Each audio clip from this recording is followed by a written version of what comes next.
Doctor?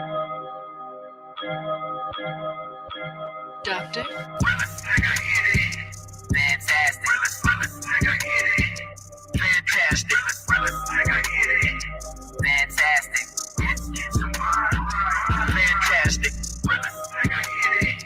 Fantastic.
Fantastic.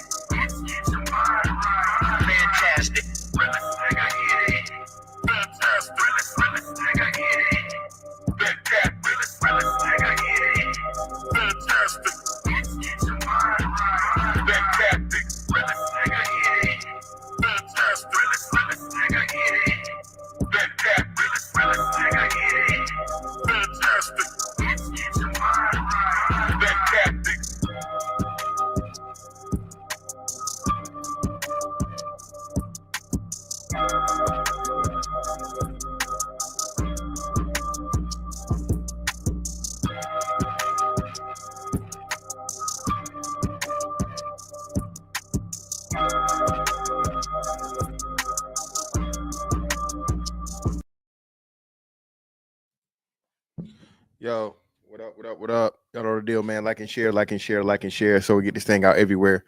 There's anywhere in the world you could be, just be right here with me, the BABGOG. And I appreciate you pulling up on me, man. What's going on? Shout out everybody in the building, man. Appreciate y'all pulling up. Hit that like button as you come in. And shout out to Reggie, man. Hey, Reggie, sorry about that. Shout out to Reggie yesterday, man, for sending me the cash app, man, for the 5. Greatly appreciate you, brother.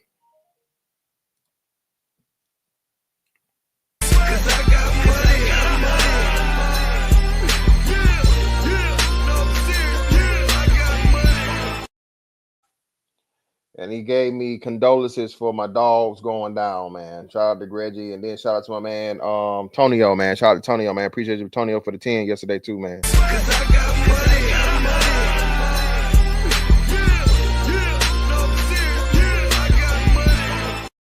He said for support, salute to you too, brother. I greatly appreciate it, man. Let's go ahead and get into it. Y'all see what it is, man.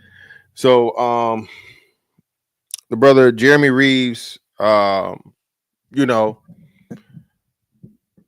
did a thing. And of course, we knew who had something to say about it. Right? It's just crazy, man, how straight black men, okay? Straight black men only are the only men on the planet, bro, that have no autonomy over who you choose to love. Okay? Who you choose to be in a relationship with, who you choose to marry, who you choose to engage, any of these things, bro. It's crazy. You know, everybody else, hey, love is love. The heart wants what the heart wants, right? When it comes to the black man, oh, your mama black. Oh, you wanna be like the white man. You can't handle a strong black woman. You just a weak ass nigga. You just a lame. You corny. Damn, baby. I can't like what I like. I can't have a type. I can't choose where I want to lay my pipe. Goddamn.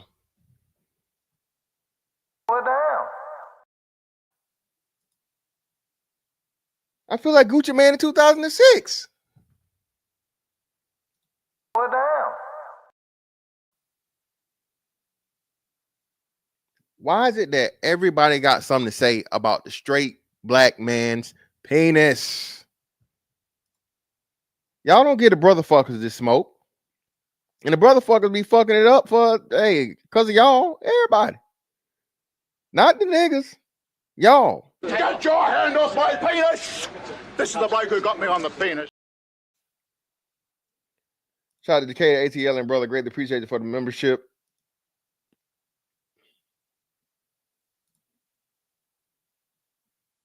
You're too down with the gang, you're one of my members. Thank you for giving the membership, bro.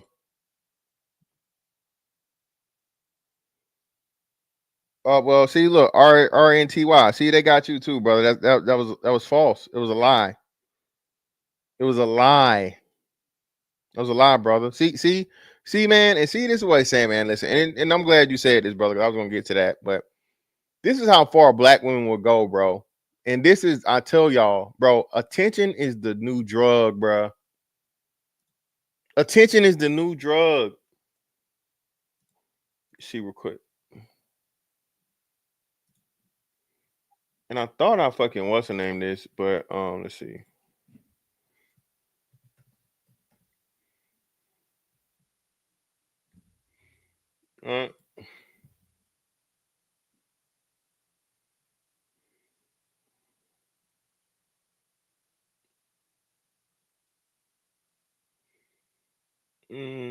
Where's it at? Where's it at? Did he delete the tweet?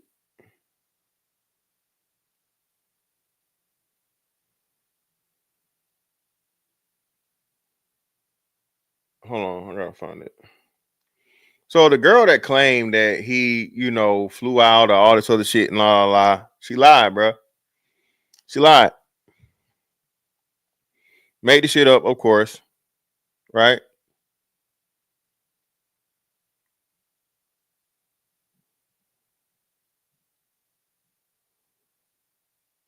Let's see where we at. I can't fucking find it, bro. Here you go. Here we go right here. So the bitch immediately lied, bro, as we know. And y'all, it's funny to me how y'all niggas was on my ass at one point in time, right? Okay.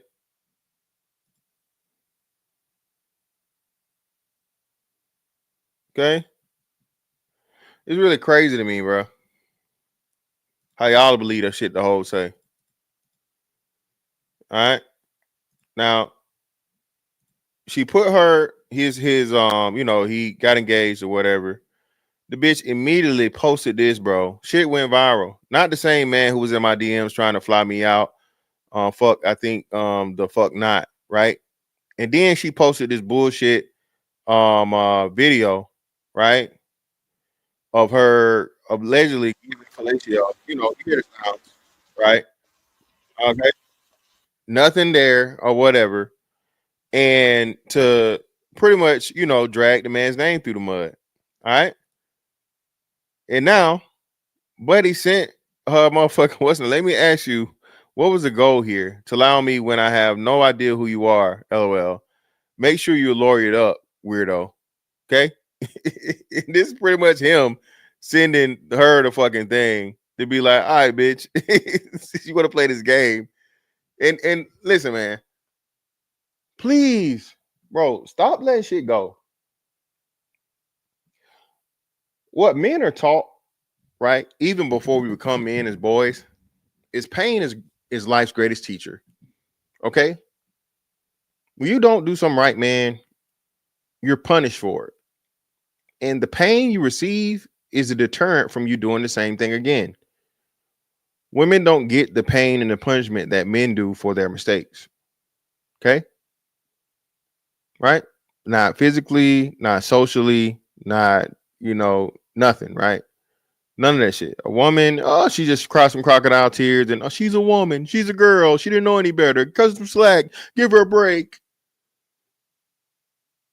She came from a bad household. Oh, the humanity. All these fucking excuses and shit, right? And then men are conditioned to do the same. Give them a pass. Oh, man, it's a female, man. She don't know no better, man. She can't really hurt you, man. You know what I'm saying? Hey, man, just shake that shit off, man. Yeah, she hit you in the face, man, but you just a girl, man. It ain't really hurt. Nigga, you know a fucking child can break your nose, nigga? A child? I say this shit all the time, bro. I promise you. Okay? I can find a 13-year-old girl. Okay? A 13-year-old girl, bro. All right? Sit you down in a chair and fucking cuff or tie your hands behind your back to protect the girl. Because eventually, bro, after so much pain, your survival flight or flight instinct kicks in, and you're going to want to hurt the person hurting you. And that's a child. Your brain just automatically takes over to be like, hey, man, I don't know what the hell wrong with you. This motherfucker trying to kill us. You don't hear the music, nigga? This motherfucking 13-year-old just gave your ass a motherfucking right hook, a straight, and a damn uppercut. Nigga, what's wrong with you?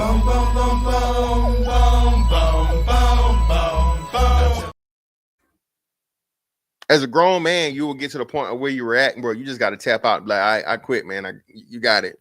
Tell her to stop. So as a grown man, if you had a child, a little girl hitting you repeatedly and you would eventually ask for it to stop, how the fuck does that change for a grown-ass woman, bro? That knows better, that's stronger, that's more dangerous. It's a girl, man. And niggas always do the dumb shit, right? But of course, you got a hoes gonna hoe. Hoes gotta have attention, bro. Right? And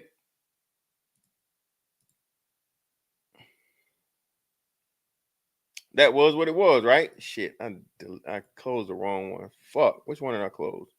God damn it, I closed the wrong fucking window. I think I closed that one, to be honest. Yeah, that was the one I closed. I'm pretty sure. Yeah.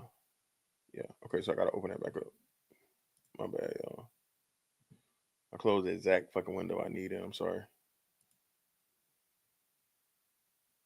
What the hell is this?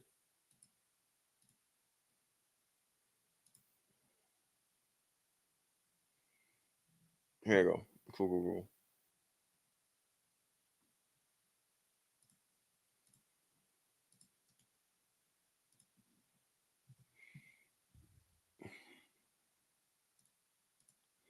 So this nice, wholesome, innocent scene right here set the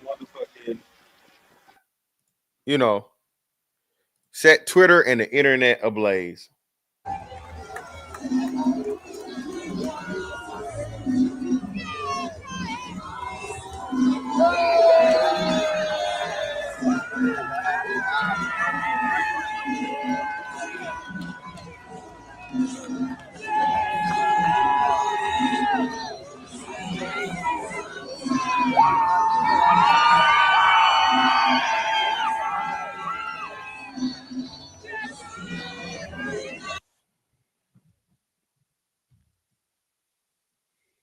Hey, black man deciding to get married.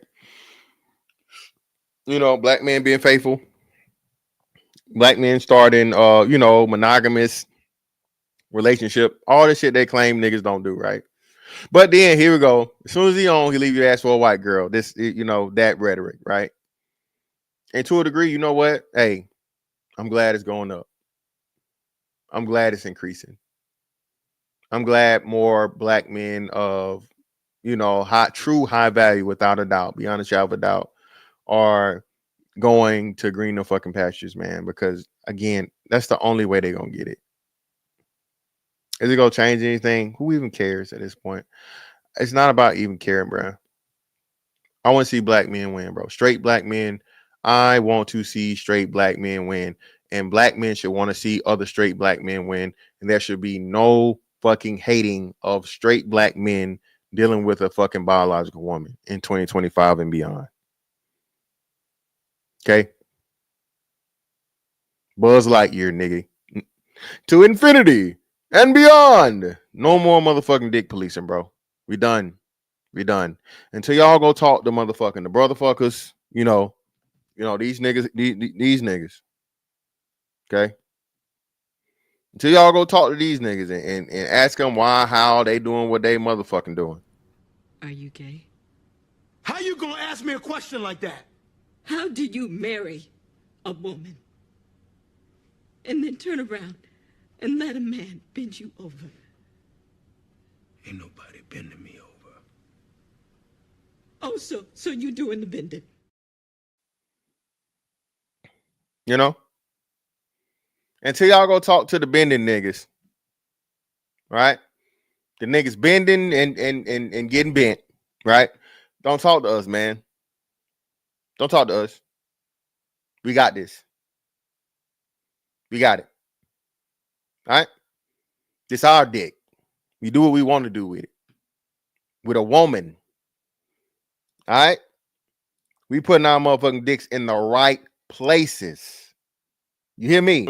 Don't try to make me take all that dick at one time. Slow and easy. He said, don't worry. I wouldn't do that to you. I would not rush all this dick up in you at one time. I'm going to take it easy on you. She said, okay, I think I can take it. So he laid down. The nigga rushed all of that dick up in her. All of it. Yes, baby. All of it. Indeed. For Colored Girls was the name of the movie. I'm pretty sure for Colored Girls is the name of that movie. RNTY. I'm pretty sure. But listen, man. Hey, whoever created these memes, this nigga has never been wrong, bro. I'm a good man. I work and take care of my woman. You boring. I shoot niggas and slap hoes. You my type, daddy. That was fun. Where are the good men to take care of our kids? All three of them pregnant, man. Bro, we have to start pointing this shit out, man. We have to start having brothers think more highly of themselves and find more value in themselves than to allow them to be the fucking rest haven for these hoes. The legendary Project Pat. Now, Pastor Pat said, don't save her. She doesn't want to be saved. Don't save her. She doesn't want to be saved. Even though today it has progressed a little bit. She does want to be saved. Just after she's no longer motherfucking in her whole stage. Okay? She does want to be saved just after her whole stage. Don't you be the motherfucking dummy to do it, bro. You ain't seen this one? Bro, they made 1,000 of these, man. These shit's never been wrong. The beat it chick memes and these memes right here on Pyru. On Pyru. Bro, these shits are never wrong, man. They never been wrong, man. Never been wrong.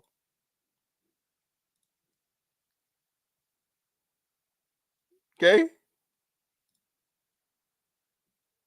Oh shit, here another one. Here you go. Here's like the original one. Here you go, man. Can I get your number? Lame ass nigga. I'm a street nigga on Pyru. I'm pregnant. Where the hoes at on Pyru? Mentor my kids. Listen, this is the thing. I remember responding to this. Black man, please, I beg you, be a mentor. These boys out here are hurting. They need you. No, bitch, they need you to stop fucking they ain't shit daddies. I think this was early 2023. No, late 2023 or early 2024. I remember this tweet, man. This is when niggas start having enough. I think this is when motherfucking King Randall started responding to shit and be like, oh, no. No. I think this tweet right here is the one that motherfucking King Randall like snapped. He was like, hey, listen.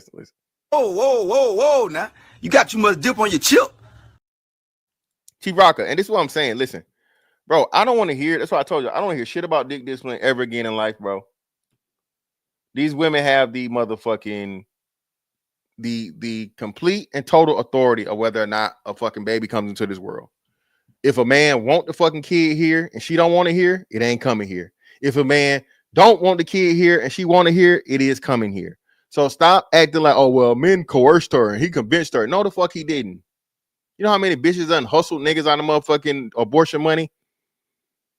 Was never pregnant in the first place and got abortion money, or was pregnant and got the abortion money and didn't use it for the abortion?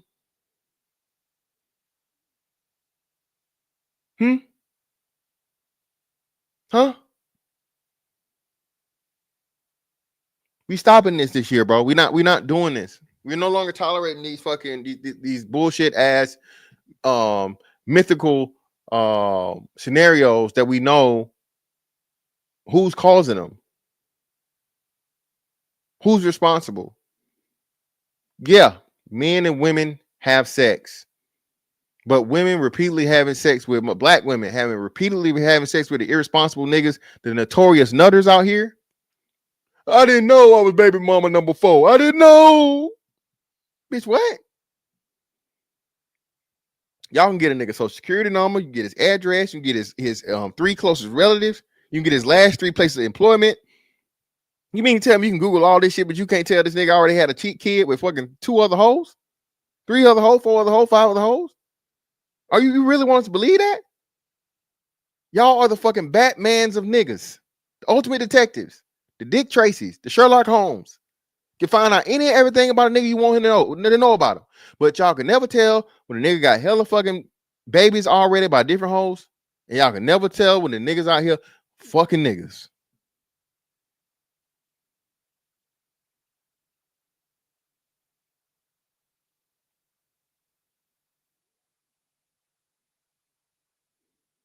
Crazy, ain't it? Shit is astonishing, man. But we can move on from that one and go to this one. Remember this? Black men got the same problem every other group of men got. Women are women. Women are women. Black men got the same experience everybody else got. Women are women. Women are women. You don't shut your slow ass up, nigga.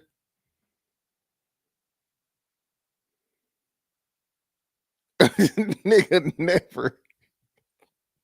Never, nigga. What you talk about? Never. Once you in the military, bro, you already got the background check done. If you want to know something, motherfuckers will go to the fucking the PSs or some shit, or the yeomans and shit or whatever. That shit's, bro, that shit's illegal though. You get caught, bro, nigga, you going to jail. Okay? Hey, get caught giving out that motherfucking PII. Hey, 757 Prime. Let them know you get caught playing around with that motherfucking PII.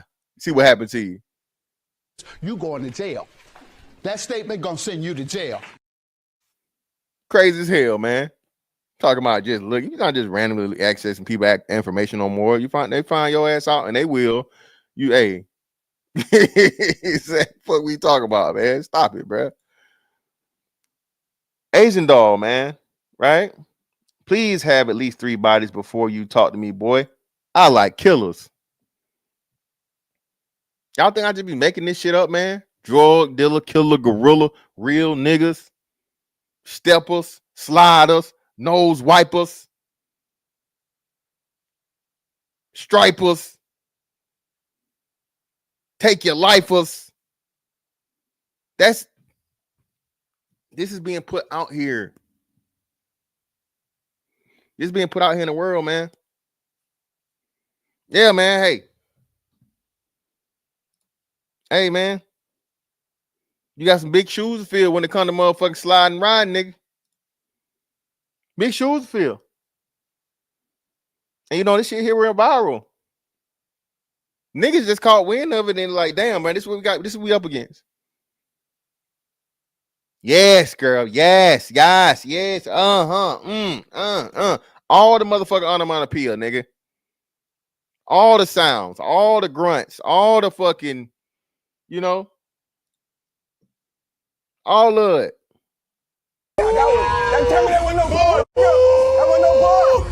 Nigga, listen.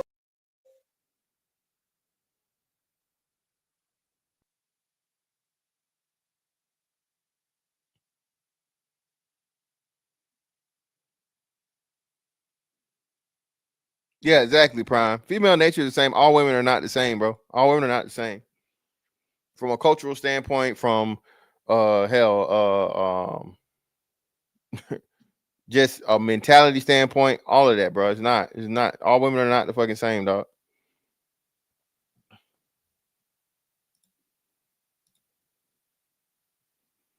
And then the crazy thing about it is, right?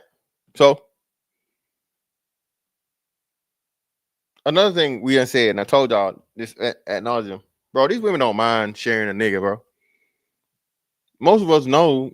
I mean, you know, most of us know. Hey, well,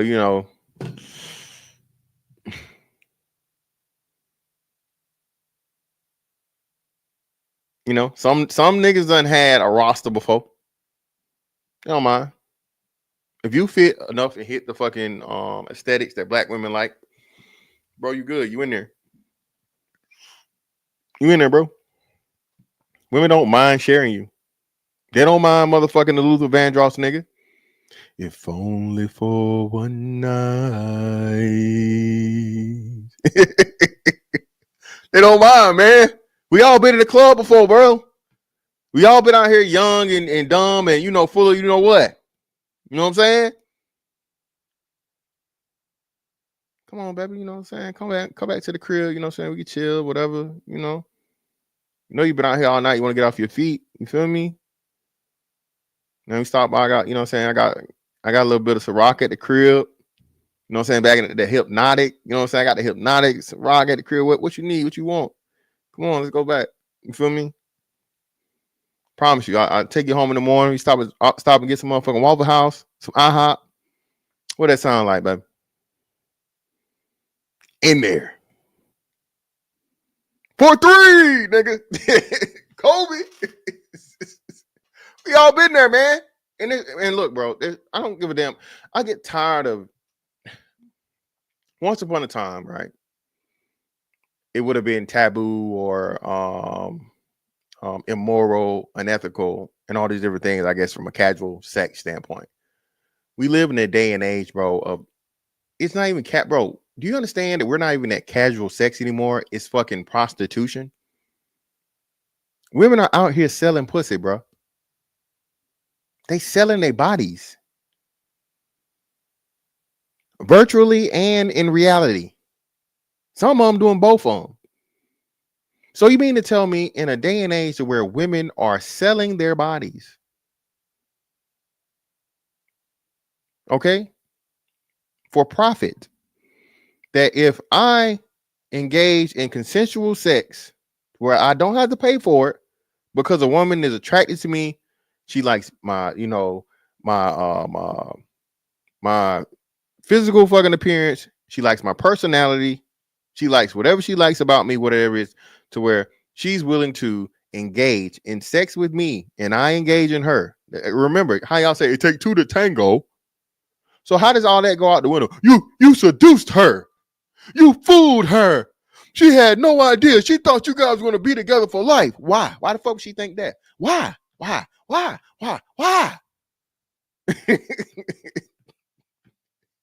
gotta find out. Why? Why the hell would she think that?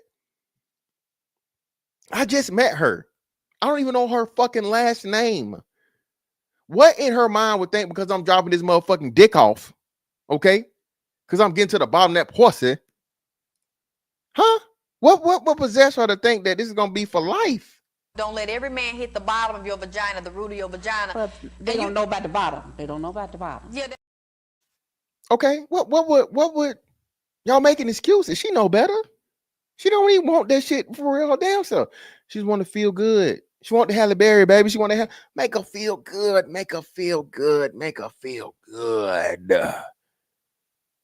She wants somebody to please that pussy. They say it's hard to come by. So again, a woman get a man that can actually know what he's doing. Bruh, she gonna be thankful. She'll be grateful. You know what I'm saying? As long as you keep her coming, she gonna keep coming back. You feel me? You know what I'm saying?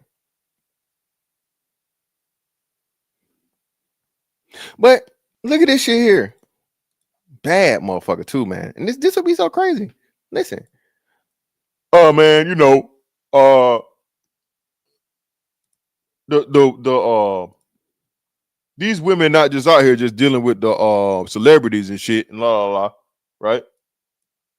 You got a chance. You just got to, you know what I'm saying? You got to shoot your shot, my nigga. Which I do agree with to a degree.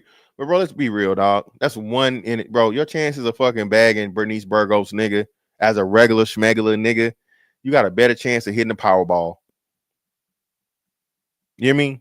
Not impossible. It's possible, just not probable at all. Y'all know who this is? Y'all know who this is right here? Because I don't even know who she was. I heard of her before, but let's see.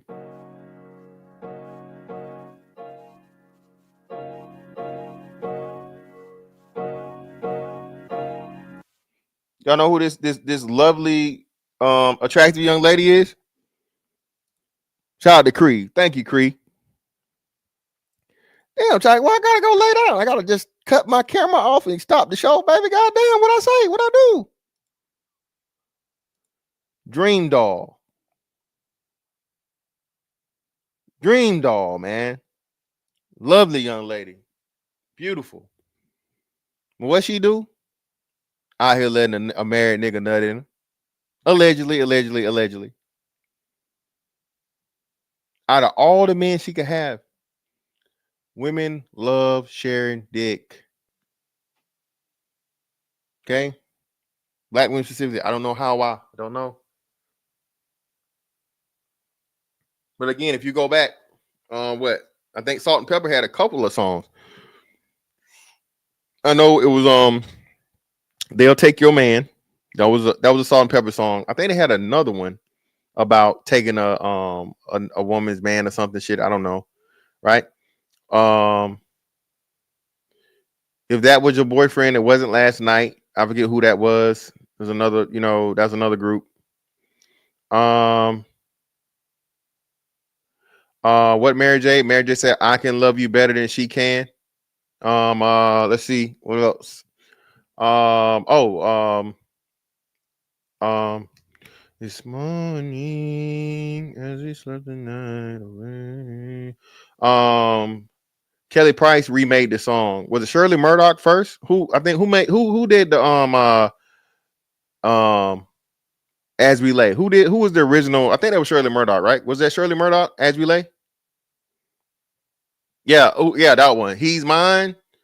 You may have had it once, but I got him all the time, right? Yeah. Who was that? Was that Moke and Steph? I think that was Moke and Steph, right?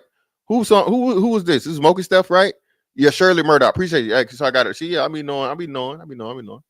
Yeah, man. Hey. You see it, the Decatur AT Alien? You feel me? Escape. You're my little secret, right? Hey, man. Shout out to motherfucking A1 Day One. You know what I'm saying? Always coming through with the support, man. Putting the motherfucking, hey, man. Appreciate you, brother. Hella support lately, man. Always being here. Mailbox money gang. Shout out to Chief Rock for the 50 ball, man. That's $25,000 alpaca. You block that shit. Right. You don't rubble. Put the club soda on there. 2025 donation. Keep pushing. Hey, man, we ain't going nowhere, man. We gonna keep on pushing, baby. Oh, my bad. Shout out to the bell, brother. Great appreciate you for the 5, man.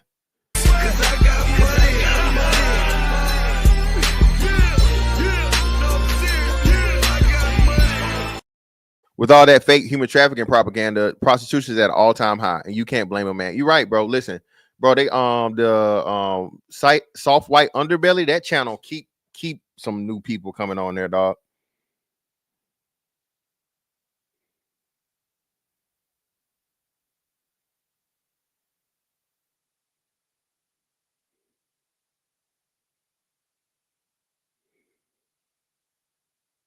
Again, man, that's what I'm saying. Listen, how can black men be the problem and be all these things and so on and so forth when you have a woman that's clearly attractive? I imagine Dream Doll is kind of young. I don't think she's very old if she's old. And let's Google. Let's see how old Dream Doll is, right? Let's see how old Dream Doll is.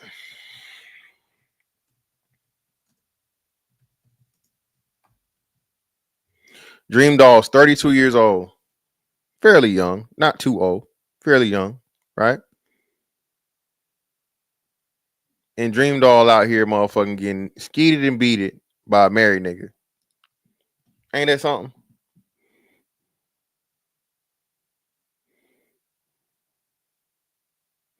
I don't know, man. She got a lot of makeup on. My bad. I don't know how good she actually look.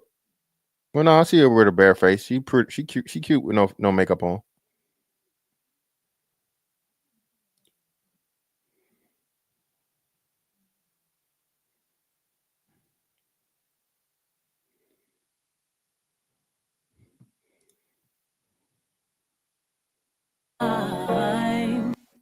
Yeah, I don't want to. Yeah, I don't want to do that because the music. Y'all know the music was flagged this shit, so I gotta do this whole photo shoot, man. She doing a big photo shoot, dancing on the beach, and all this other shit. And what I told y'all, the first step to being a deadbeat mom is picking a bad dad for your child.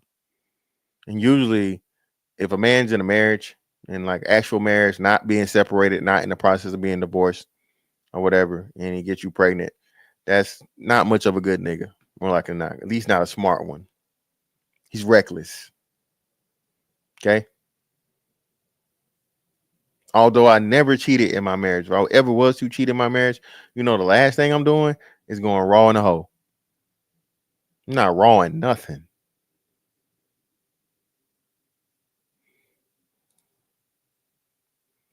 She started on Bad Girls Club. She's a fighter.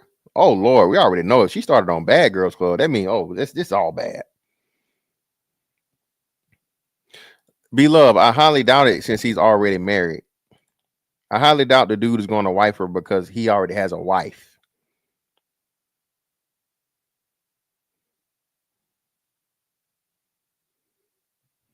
You know? And of course, you know, hella women, fucking black women making excuses for it. And, you know, what about him and all this other shit and la la la. And you're right. Listen, dude, if you're married, you're out here skeeting, eating bitches, you know, getting them pregnant, you piece of shit. You dumb. But at the same time, why would you as a woman want to be the bitch that's motherfucking getting pregnant by a married man? I told y'all. Remember how they talked about, yeah, man, you know, Big Daddy, he had two families in two different cities. Well, no, he didn't have two families in two different cities. He had a family right around the corner, right? They went to the same church. Miss Josephine knew your mama. They was both on the Ursher board. She knew exactly who the fuck he was, and she fucked him anyway and got pregnant and started having children by him. Okay? Then, because he did that, the rumor spread about him out here fucking making babies on your mama, on Big Mama. Okay? So that's done already got round the at least a 30-mile radius. He go 15 more miles to the next county, and now he fucking on Miss Perline. What Miss Pearly motherfucking tell Willie? I heard they call you Sweet Dick Willie. She knew he was married. She didn't give a fuck. She knew Willie was married. She wanted to have some of that dick. She wanted to see if the motherfucking story was true. He said, yeah, baby, yeah. They said, yeah, yo, me woman. Yo, me woman. Hell going on here. All these stories are where they said, you know, this color purple type shit, and niggas was just out here making babies and 7 different families and nutting in everything they can motherfucking nut in. When again, how the hell you gonna do that if these motherfucking hoes wouldn't let them? Nobody was talking about how Big Daddy was a motherfucking pussy crook. Came in with a dick in my hand. Pussy crook. No, no. All willing participants. They didn't care if you already had a family. They just needed to know. Hey, out of all the motherfucking single niggas around, they wanted that one. Pink, don't come here starting with me. You know how we get down over here. Ain't nothing new.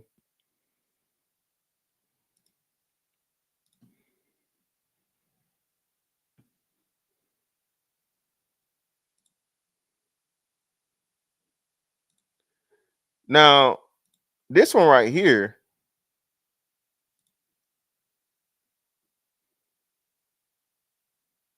I guess they were this one got them real mad. And y'all know, hey, why this one got them mad? Why this one get them mad right here, y'all? Awesome. Why this one get them mad?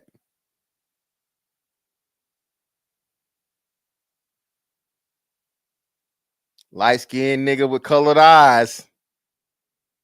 Oh shit. Oh shit. Dark skin in, dark skin for the win, but they can, hey, you put some light eyes on a light nigga. They can't resist it. They can't resist it, nigga. This nigga here? This nigga here? That nigga there. See? No, B-Love, stop the cap. Stop it. Stop it. Stop lying. We want to hear it.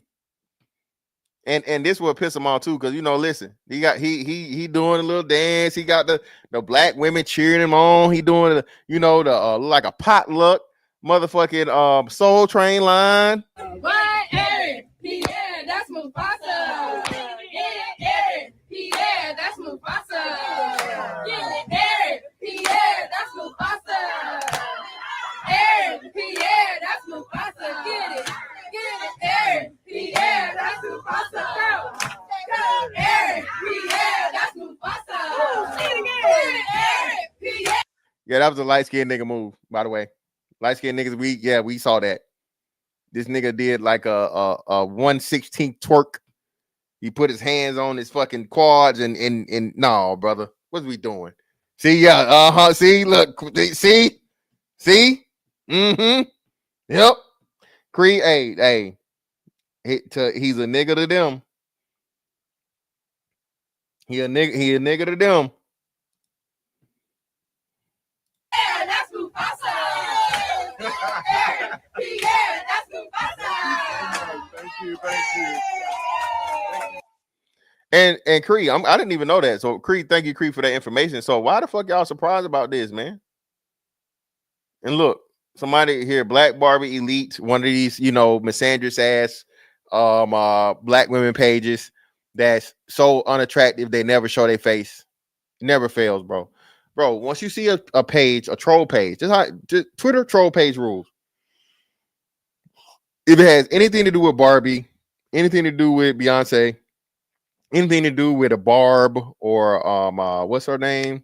Nicki Minaj, any rapper name, any rapper association, in the thumbnail, in the name, the account name, and the account has less than like fucking 100 followers or whatever, but like 10,000 fucking messages, troll account, bro. Don't even go back and forth with it. It's not even worth it.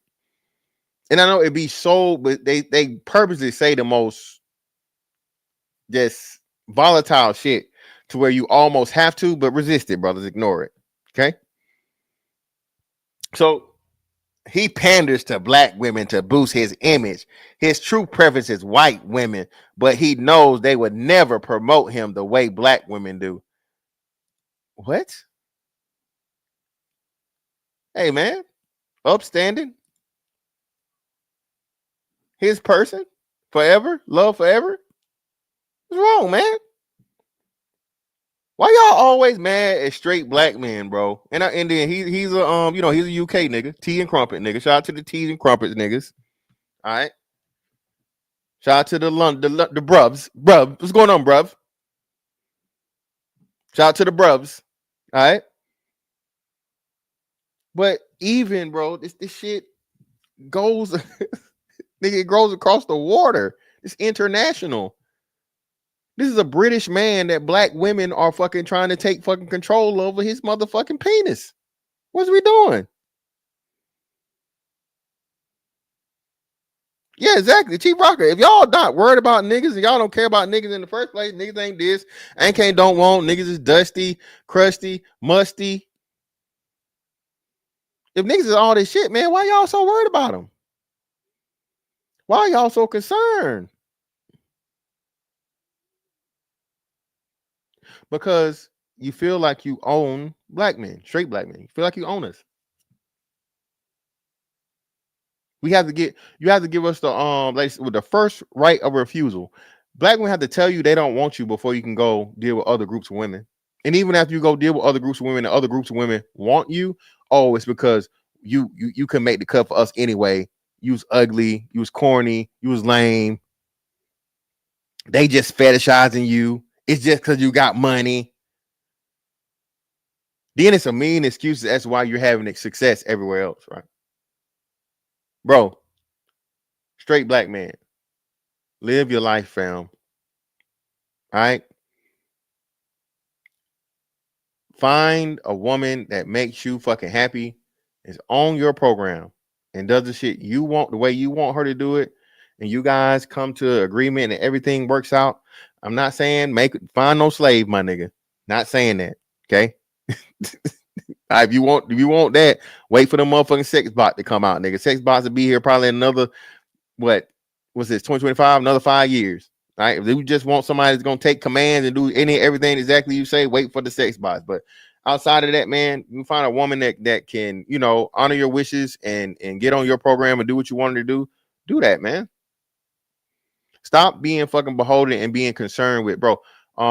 Several brothers have said this what's the name, bro? You got black women out here that are worshiping white men, bro.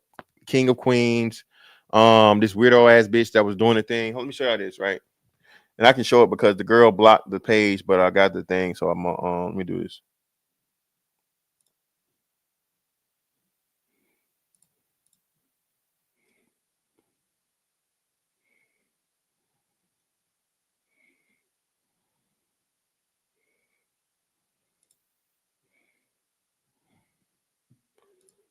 So this woman posted this New Year's night, right? Of course, black women went crazy. I put that in reference to the the lady went private with it. So this Brad put the hands and feet to this black woman. Put a one in the chat, man, if y'all was on Twitter and y'all seen the black woman that unfortunately suffered physical violence from her wonderful white man. Put a one if y'all did, two if you didn't, right?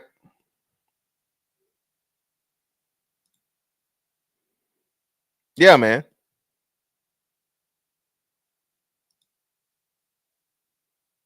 Listen, yeah, hey, listen, hold up, 24. Listen, man. Listen, man.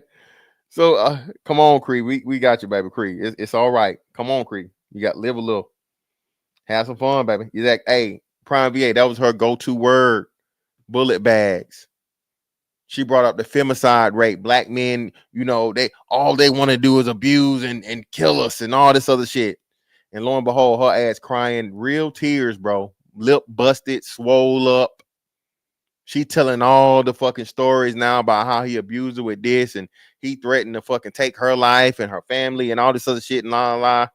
They screaming back and forth and like, I had to protect myself. You attacked me first. You attacked me first. Not a white man out here crying, looking for sympathy. And listen, I don't condone domestic violence for anyone. Men against women, women against men, women against women. Okay, I don't condone it. All right, but what I'm saying is this: my sympathy is all but gone for any black woman that's out here talking all this shit, claiming black men are also violent, and then you run into that violent white man, and you stupid enough, crazy enough, desperate enough, or whatever enough to come to the internet with it. When there's evidence of you again repeatedly referring to black men as bullet bags, get the fuck out of here all the way. All the way. My boy right here living the life, man.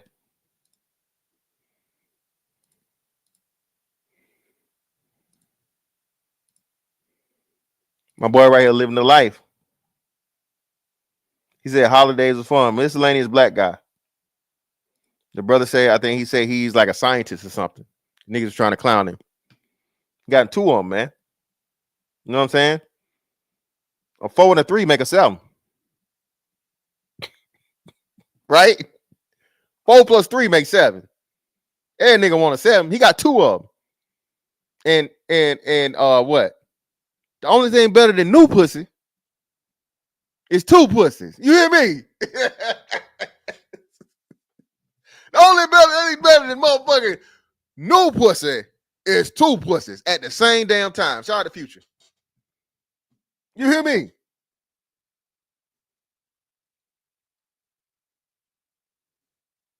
Hey, man, he living the life, man.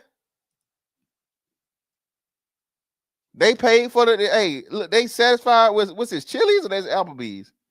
Chili's. That's Chili's. I see like the Chili's pepper right there, man. Chips and salsa. She showing the bill. She done paid the bill. They got them drinks. That's how you know they grown. Alcoholic beverages proves that anything. Oh, they look young. Well, bitch, them some big ass motherfucking drinks right there in front of them. Chili's definitely gonna card your ass. Like he went, hey, Omega, I can't, hey, same for me. Like he winning to me. 2 of them at the same time. They paying for fucking shit. And you know they out here. Where that? Hold on, where is it? Where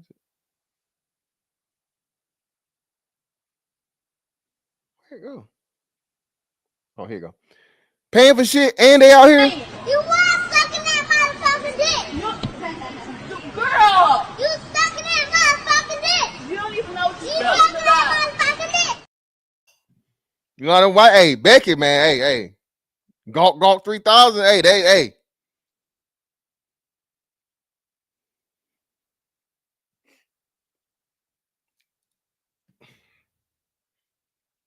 Jermaine said it.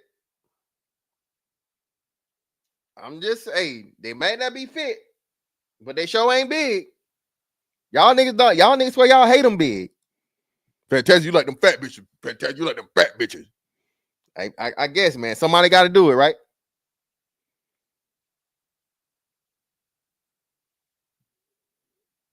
Your boy living the dream, man. And look at who talking shit. Look who talking shit. Polygamy is so funny. The bitches be warm force every time. And y'all ready for this? Y'all ready for the person calling somebody fours? Come on now. Baby, use kindergarten, elementary, and arithmetic. Baby, this is with makeup on. You calling somebody a 4? Oh, you got it. I don't want you got the kids in there. I don't want to show the kids. Let me see. Where you at? This you? You could just tell the brothers.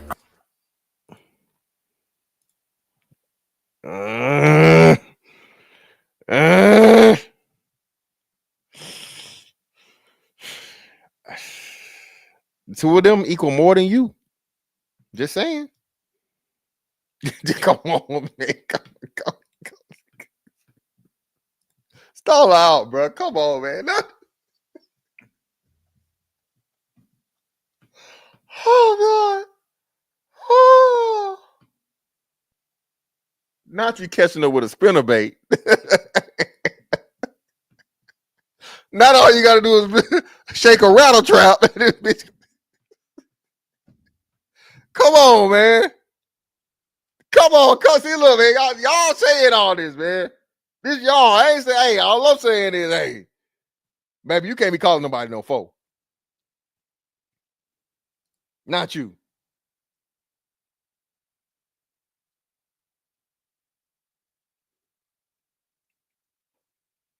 Just saying.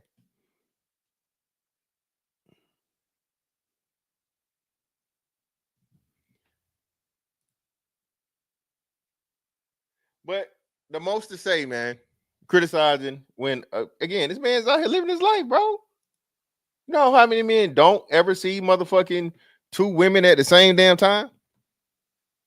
I'm not literally at the same time. We ain't even talking like a roster where you got multiple women you're dealing with. Literally two women at the same time, man. A throuple. All right. That's a lot of men's dreams, man. Not every man, but a lot of men. So now let's listen to what Umar got to say about this shit, man. Umar said this, and I think this was how long ago was this? This was almost a year ago, 11 months ago. So this has been early 2024, February time frame or some shit, right?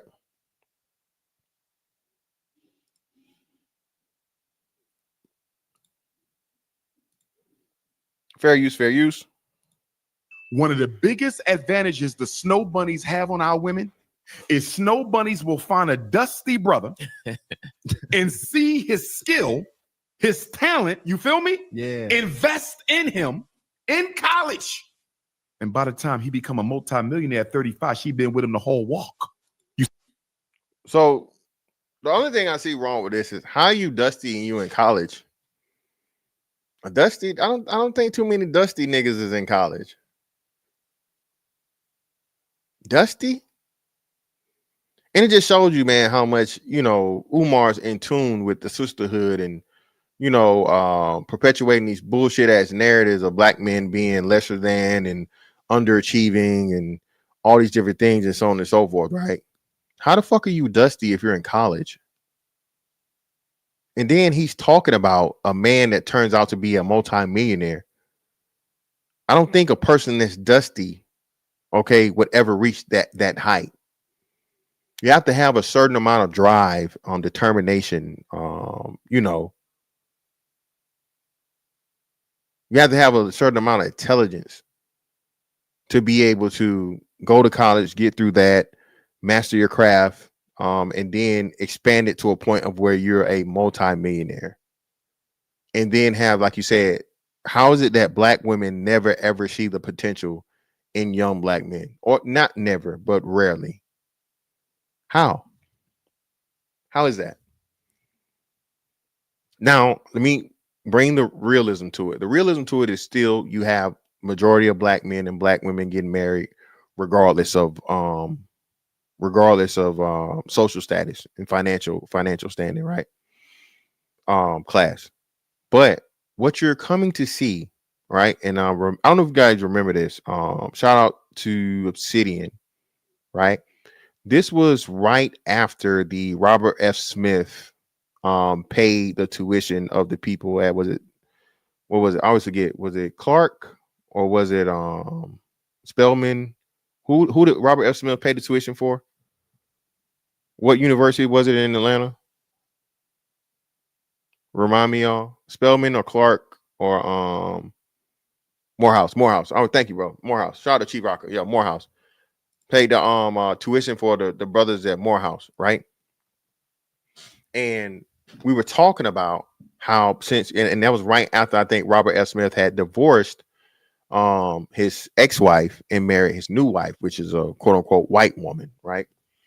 Man, fuck him and nobody care and nobody need his money and they don't want him anyway and all this other shit and blah. And it's like, what? Hold on.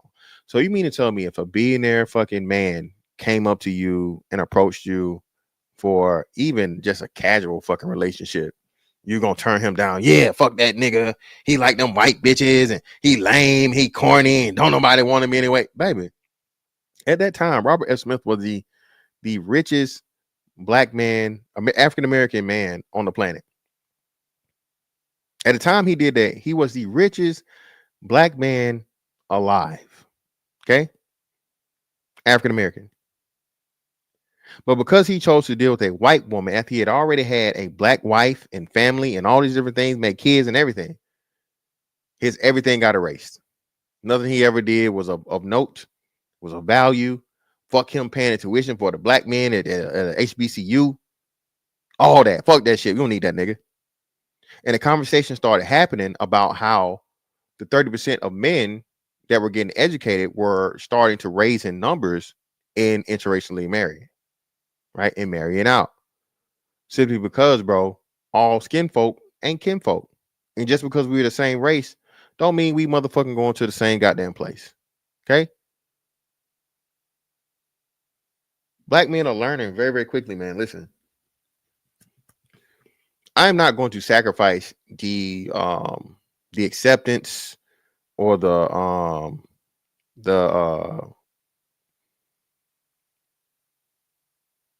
acceptance of strangers that happen to look like me over me being fucking happy. Okay? I am not going to exchange the acceptance of fucking strangers that look like me over me being fucking happy, bro. I'm not doing it. Especially if I've done what I was supposed to do. I worked hard, I studied, I grinded, I invested, I, sacrificed time, all these different things and so on and so forth to get where I am to be successful. I'm going to reward the woman that was with me along the way who saw, the man I could become, you know what I'm saying? When I was the man I was. Why is it that black women never ever see that or hardly ever see that in black men? Why? Why it's the loudest voices out here about how black men broke, black men don't have this, and can't, don't want, black men want to go 50-50. Ma'am, all the successful people go 50-50. This is why black households have the lowest motherfucking income. Black households have the lowest fucking income because y'all don't want to go 50-50. Me and my son just went to go grab some food and fucking go in the corral. All right. Guess who I saw at going to corral?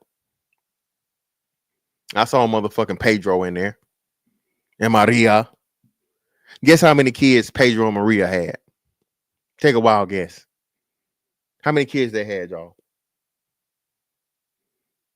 Yeah, Passport Bro Villain. We just saw fucking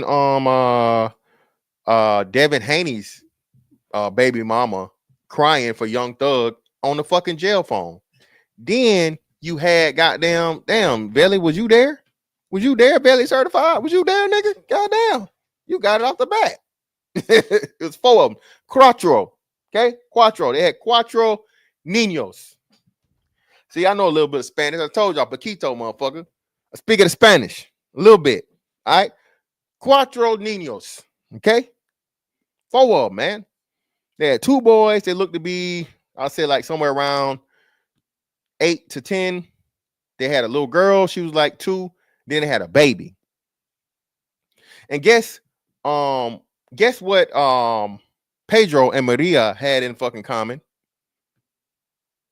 Guess what they had in common, y'all?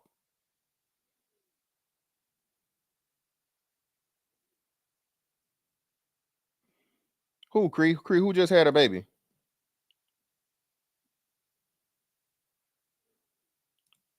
Who just had a baby? Well, of course that. But there we go. Look, hold on. There we go, brother. They both worked. And how we know they both worked? Both of them was covered in fucking paint, bro. Both of them covered in paint. Painting houses, painting something.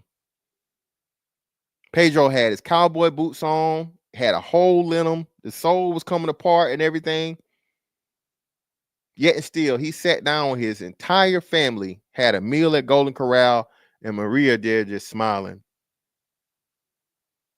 She not looking disgusted. She not looking embarrassed.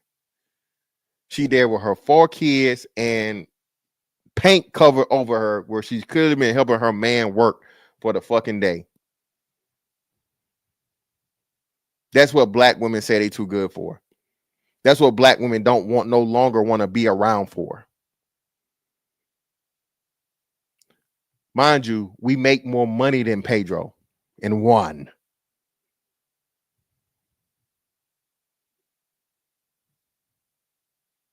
So if Pedro and Juan can do that, can expect that from the women attached to them, why can't a black man do it?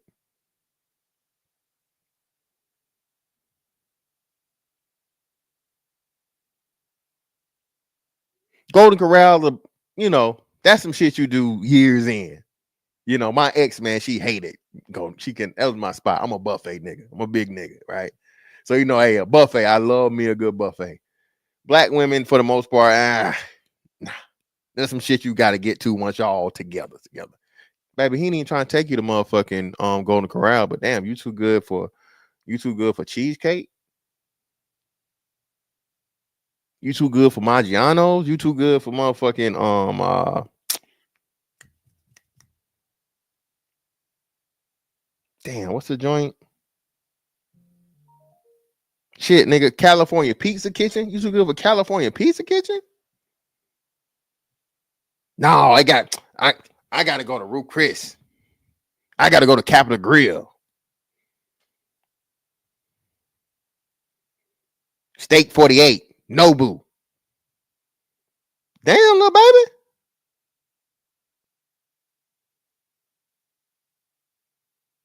We can't just go, you know what I mean? Actually sit down and have a conversation and learn, get to know each other over a reasonable meal. It's gotta be a amount of money that I have to spend on you upon us meeting. And listen, that's not all women. It's not all. When a woman really likes you, for sure, bro, that coffee shit, she with it. Coffee, tropical smoothies, shit, just chilling. She like you, she with it. But we come to see again, we say again, man, for the most part, there are a lot of men that women don't like.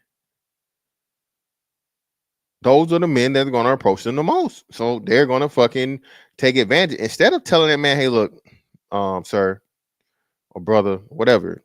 Hey, I really appreciate your interest, but hey, I'm just not interested. Thank you for the, you know, the kind words or whatever, so on and so forth. But lie to a nigga, hey, you got a man, you know, y'all are not in danger like that either. Please stop it. I have to give a man my number because he might attack me. He might hurt me. Stop it, man. Stop. Most niggas is not whatever. Niggas get turned down every day, B. Well, hey, love, hey, you still, you know what I mean? You know it, you see it.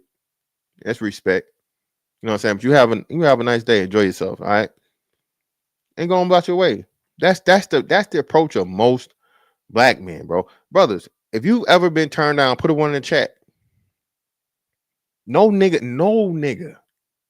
not one nigga in niggerdom has never been turned down, nigga. Chris Brown been turned down. Drake been turned down. Michael Jordan been turned down. Deion Sanders been turned down.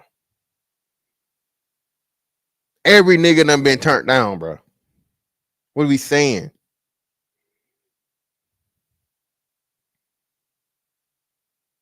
And most niggas ain't out here putting the bitch through the. I don't think none of us done did a bitch like this that she told us no. All right, huh? I don't think none of us done hit a bitch with these right here with the Zangief motherfucking special.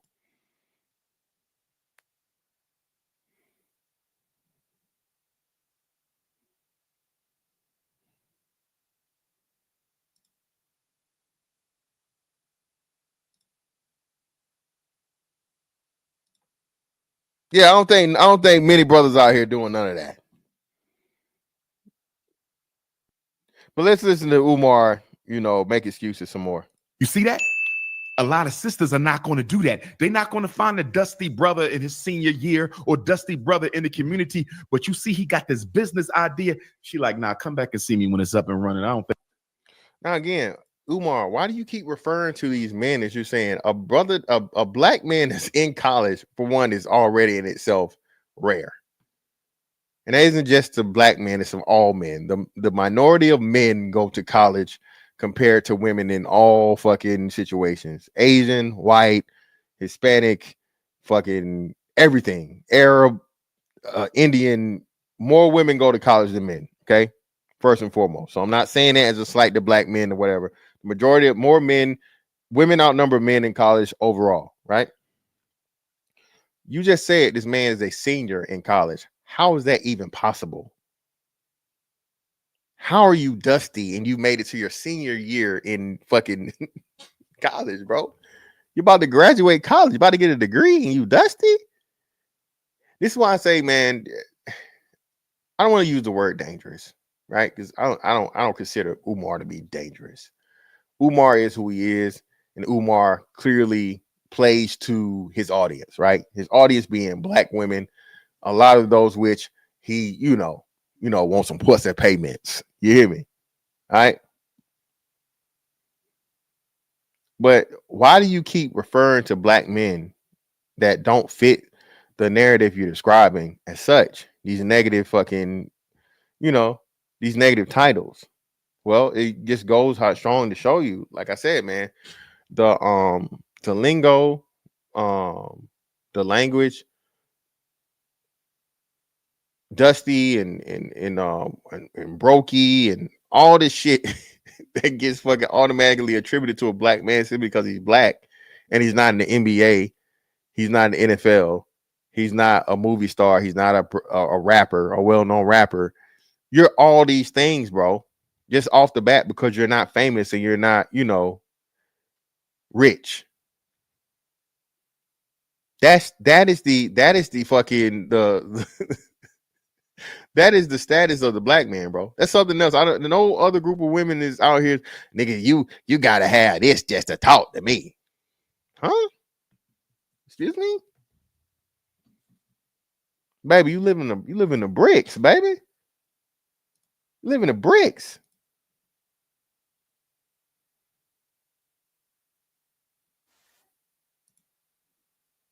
Hey, man, I got 152 people in here, man. I only got 100 likes. What the hell going on, man? All right, don't be treating me like motherfucking Umar. Gonna treat you, nigga, if you you know what I'm saying, if you ain't got no titties and no pussy. All right? Because if you lie, you steal your motherfucking kill, man. Hit the goddamn like button, nigga, for real. Take off, record.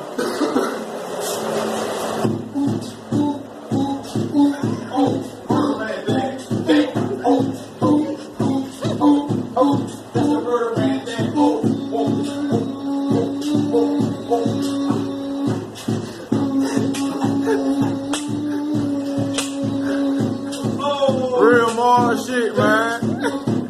That's why more bodies, man. Darn more bodies right now, man. That real more shit, man. G up in the building, man.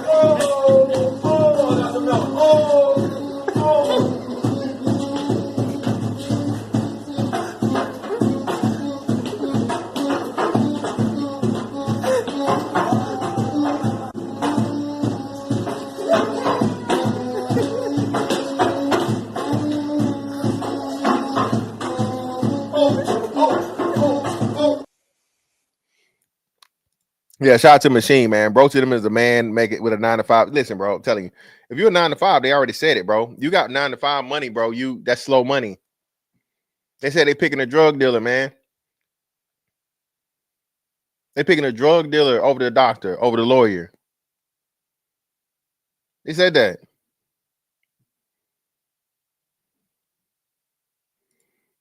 Think this ever gonna happen? Soon when you waved him off, the snow bunny got him. The snow bunny invested in him. You feel me? 10 years later, the same brother see you trying to holler. He got the white girl. Now you dissing him. You saying they all want white girls. Nah, he came to you. You said you want a ready-made black man. You don't want to work in progress. And I'm telling black women, y'all better start going for some of these works in progress instead of waiting for us to finish the job, because you lose into the snow bunny when you tell us to wait until we got the bag. You got not. And I told y'all, man, that was my biggest disagreement with Kevin Samuels as to where you make it to being a high value man in your 40s, where you're making 6 figures, you're making the most money you've ever made. Obviously, like you say, you have some level of freedom, right? You're single.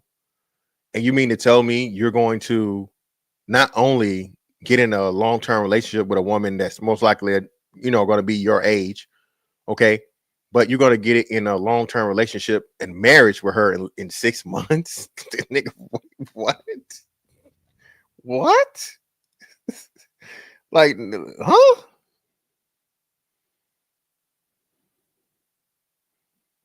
You know what I'm saying? And you make the most money you ever made in your life. You a single man, you got your shit together, you got your life together. Now you meet a bitch and you got to be married to her in 6 months. Your relationship with your children. My God.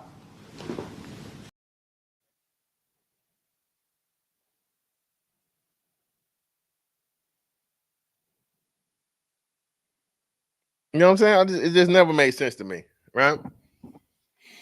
But we seen this with Saquan Barkley. That's what it was. Hold on, my bad. Saquan Barkley was another one they got mad over. They got mad over. They had a lot to say about Saquan Barkley, having his family on the field, man. And black women were hurt because they didn't know.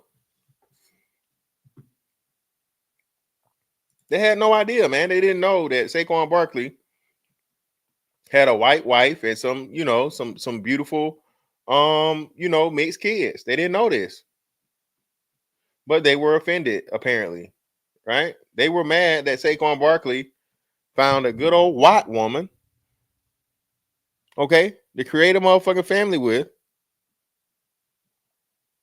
If I can find this shit. And bro, ain't no way, bro. Ain't no fucking way they not letting Saquon play, bro, to go after the record. Just to completely, totally take away from him. You know what I mean? That's crazy. That is fucking insane to me. But hey.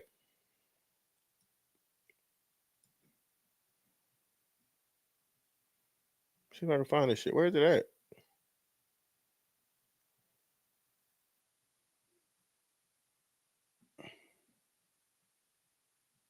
Where the fuck is it?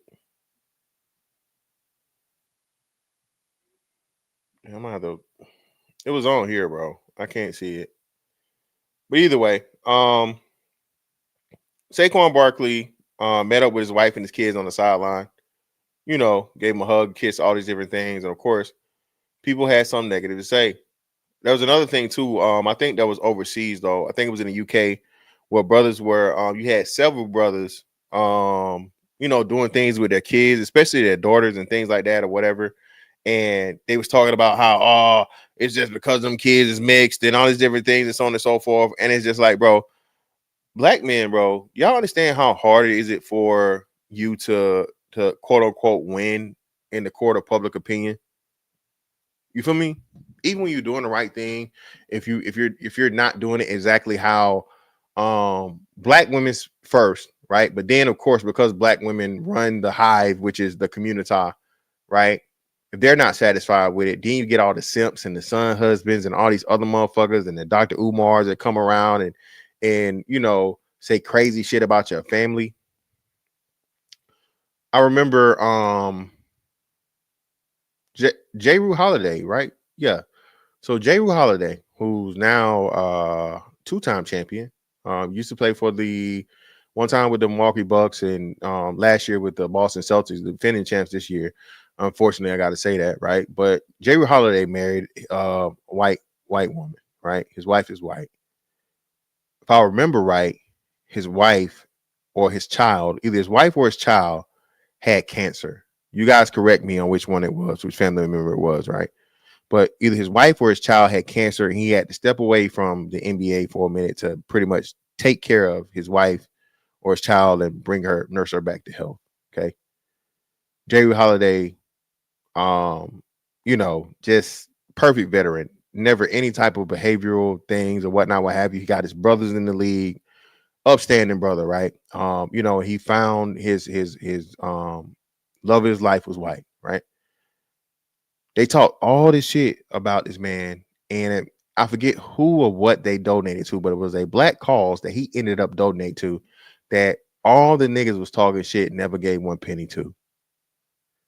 Okay. The hard part of this, man, and I remember, and it's so hard to do stuff nowadays and not say anything about it because people will claim that, like today, man, shout out to this might be risk. People say you hate black women. Look, bro, y'all have never even given a penny or a dime to a black woman in need or a black girl in need or child or whatever in need. Y'all have never mentored anybody. Y'all have never, any of these things, and just because I have an opinion and I back it up with facts, and I'm trying to bring to light, bro, to the brothers. I know the hoes not gonna change, bro. Hoes not gonna change. Good women that's out there, good women is not anything. The problem is, again, good women aren't speaking up. They're afraid. They're slaves to the sisterhood, so they can't say anything. They can't fucking you know what I'm saying, form up as motherfucking Voltron to fucking defeat Holtron. You hear me? Good black women, for real, y'all need to form fucking Voltron to defeat the Holtron. Holtron is running shit right now. That's been the loudest. They out here eating niggas ass, and you know everybody got herpes, and what else? You know, hey, if ain't nothing wrong with you if you getting pregnant by a married nigga. Yeah, man, that's what Holtron on. That's a representation for black women, man. You feel me? Again, 304 TikTok. Drink your Pedialyte, drink your Pedialyte, drink your Pedialyte.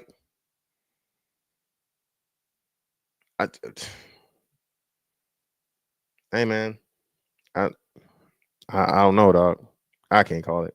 Who am I? I'm just a regular, nobody, lame ass nigga that's apparently an incel now. According to the white man, you know. Let me drop this link, man, if y'all want to come up, man.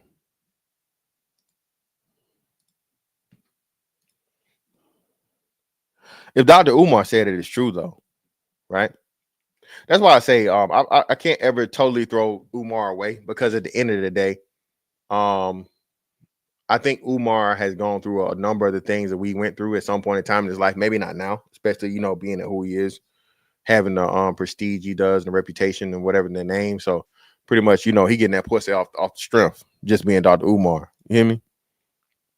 But understanding what brothers have to go through, bro. And like I said, some of the previous things, the things he said prior, especially when it comes to the youth, the children, and you know how black boys have to grow up, and you know black men, their experience compared to a lot of different things and whatnot, what have you. It still has credence.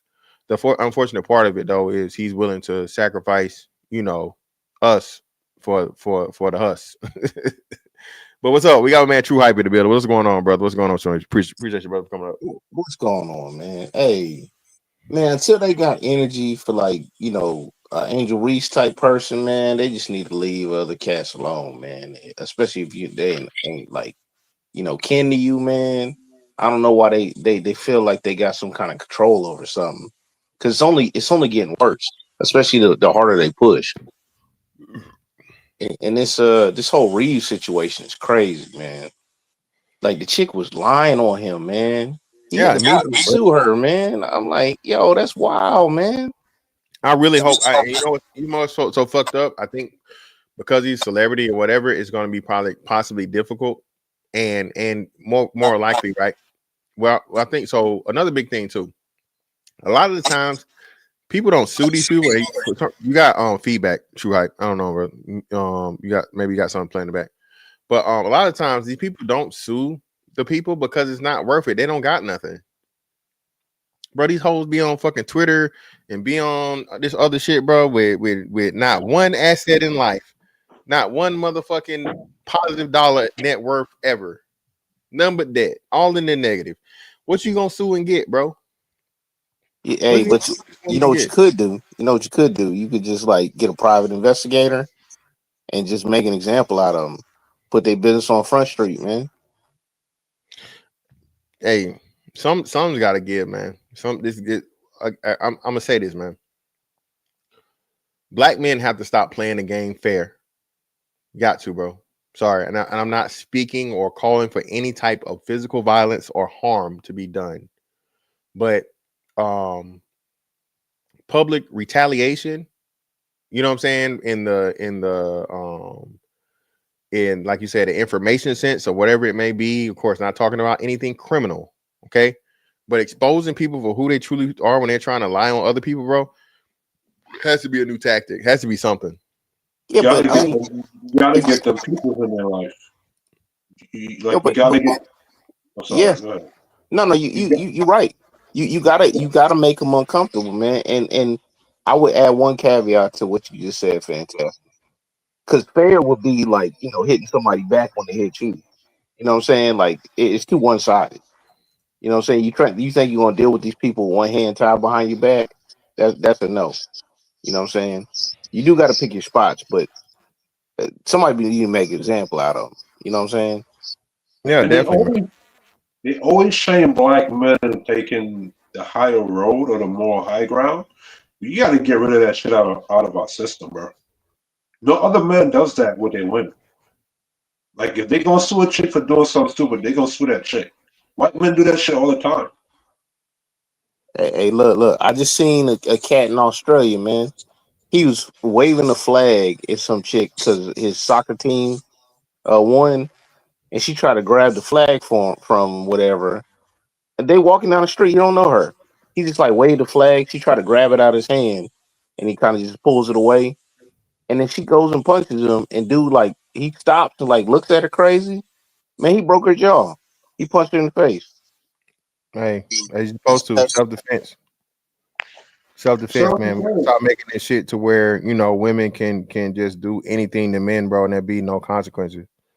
I'm strictly speaking from a legal standpoint of self-defense. If a person fucking assaults you, a person attacks you, you have the right to motherfucking put them in jail. Distribute fucking equal force to protect yourself. Anytime a person put their hands on you, bro, they can literally take your life. That's real shit. But Kiss Charlie King, what you got for us, brother? Go ahead. Appreciate it for coming up. What's going on? I have a question to ask. Aren't there more black athletes married to black women than white women? Yeah. So why is it that black women won't highlight those brothers? Why do they highlight the speck in the sand in the wind, or the one speck that's married to a white chick or a Latin chick or whatever? Because they don't look at no stats. They don't care about stats. It's all like, and then some of the high profile guys or whatever are the ones married to white women. Like Saquan Barkley been with his girl since college, man. I remember when he was like on the pre-draft joints when he was coming out of Penn State. Like old girl's about to give birth to his first child, like when he was going through the combine process. And I'm just so it's not like, okay, so that chick been with him. What you say? How you say? She got it with him out the mud. And you can say that if you can say it that way. Oh, so the way that they met each other was just real quick. Hey, Kite, it's saying your device is not connected. So if you can drop out and come back in or refresh, it's saying your device is not connected. So I appreciate you. Go ahead, Ezra. Go ahead. Appreciate you, brother. I was saying the way that, thank you for having me on. The way that they met was that Saquon was at the laundromat and he ran out of quarters. And he was short quarters, and she gave him a few quarters to finish doing his laundry, and that's pretty much how they met, right? That's one of the sleeping Seattle joints, man. That's wild, man. But listen to this. Hold on, bro. Listen, hold on. It's Saquon fucking Barkley, bro. It's Saquon Barkley. Yeah, but this is before like he was the, you know what I'm saying, and like he was probably like a high recruit. No, but he's in a laundromat in college. But she didn't know who he was though. Yeah, but white women, I honestly don't believe that. I just don't ever believe no woman understands who a once in a lifetime talent is. I can never truly believe that. But what I'm saying is this: even let's say she did, whether she did or she didn't, right? Something as simple as that to put herself in the space of a man that caliber. How is Saquon Barkley even fucking available? Yeah, but I don't know. Like, walk with me. Hold on, walk with me. How is a black woman not on this nigga's like hand on his every knee, hand and foot? He's Saquon fucking Barkley. Yeah, but how many black people go to Penn State though? What does Keisha look like doing 50-50 for laundry? Azrael, this is everything that proves our point, though, right? Yeah. So the Reaves guy, Jeremy Reaves. Okay, I don't know him to be like a big name or anything in football. This is my first time ever hearing about him. He from Pensacola, isn't he? I don't know. I have no idea. I think from Florida. But so this is what I'm saying. So he's not. He tore his hamstring or something. Or is Yeah, ACL, I he's not a think. household name, right? So this is my first time hearing of him in any sense, football or anything that's on and so forth with this whole what's the name thing. Saquon though, bro, I knew Saquon like when he got drafted. You feel me? Everybody know he Penn State. It was That's, him. that's what I'm saying. So Yeah. even in Ezra, as you may say, Ezra, right? Even though it may have a low population of black girls or black women or whatever, so on and so forth, fuck Penn State. What about Pennsylvania? Period. Yeah, but I'm saying like when did they meet though during the whole thing? Because obviously Oh, he's probably in college. They met at the laundromat. No, I'm saying what year though? What year? Because I'm 100% with you. Fantastic. If it's like from his sophomore year on, but freshman, I don't know what kind of star he was, and it's not like national people. What I'm saying, be like keeping up with that. It's very rare. What state did Travis Hunter leave in though? You said what? What? What state? Saquon was a number 1 round draft pick. Yeah. Like generational. No. I'm no Azrael. I'm saying like coming out of high school, what kind of star was he? Oh, he was definitely a 5-star. Yeah, that's what he's saying. So he had to be a 4 or 5 star fucking period, right? That's what I'm saying. Yeah, but I mean, like his freshman year, he wasn't like tearing it up like that because he had another back in front of him. Right? Let me explain something. Not everyone is gonna be like a Adrian Peterson or Julius Peppers, where like from high school, from the first jump, they just killing it. Like some people develop and then they thrive in the college system, and then by the time they finish like their junior or senior year. Another thing too, running backs take time to develop. They take longer to develop more than a quarterback. Like a quarterback now can go for like 2 years max, and then boom, he's out. Running backs, they have to develop kind of like their body, because when you're 18, 19, you still don't have that body to be able to go up against like linebackers. And listen, man, like, this is what we saying. True hype. This is what I'm saying. At the end of the day, regardless, right? Black women, I'm going out what black women said. And true hype, we on Twitter, so I know you've seen this.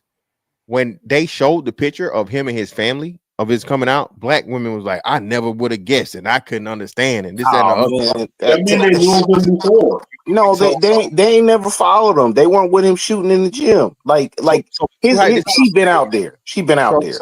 He fits the aesthetic that they like, that they find attractive, that they would would want, quote unquote. Even though I think he's short. What Saquon's what, like 5'10", 5'11" or something? He's something like that. Yeah, 5'9", 5'10". But I mean, the women talking all that shit like 5-0. Yeah, that's what I'm saying. So this is what I'm saying. So you got to make backs are short though. Like running back's supposed to be short. Exactly. I'm with you, Ezra. So this is what I'm saying. You have a man that's going to Penn State on fucking football scholarship. How does any woman not understand that already, right? Which black women you claim you don't understand this, so on and so forth, but at the same time, who at the frat parties, who motherfucking pledging for AKA, and you gotta suck dick and fuck hoes and eat pussy anyway, right? That's what I'm saying. Like my question is, what did Travis Hunter find this girl? What state was he in? Georgia. In Georgia. All right, so Georgia, a sea full of black women, and no black chick stuck to him before this chick he with. He's not the aesthetic that most people would want, especially coming out of high school. He had the kind of chunky face. But what about this dude? What about this dude, Daquan? No, Saquon was like, I guess just an average looking dude, but he's probably into like anime or something like that, and it just like so the point is, both him and Travis Hunter are basically what we would call nerds or geeks or whatever, right? Absolutely. Another thing too, not only is Penn State a Big Ten, it's technically an Ivy League as well. Yeah. Penn State is taught is like you can't just, if he didn't have the good grades, he would have just been like I'm not saying Todd Gurley didn't have good grades, but he would have just been like someone, he would have probably went to Georgia or like Texas or what have you. But to get into Penn State, like Notre Dame, you can't just have just talent alone. Like those are like the elite coastal schools. You have to have quality grades coming out of high school. So he had the talent both athletically and cerebral. Like he was the full package, right? I mean, you can't say if you're a black woman that quote unquote got your stuff together and you're aspiring to do well at education, you can't tell me that you weren't around Saquan Barkley. He probably was, like somebody said, yeah, he was. Penn State is Ivy League. Yeah, but Penn, educated Tyrone, neither is Stanford. Stanford isn't Ivy League either. But again, you know, in order to get into Stanford, bro, your academics has to be top tier. Yeah, it's a highly rated you know what I'm saying, a state school. Yeah, I mean, like it's up there. It's up there. Yeah.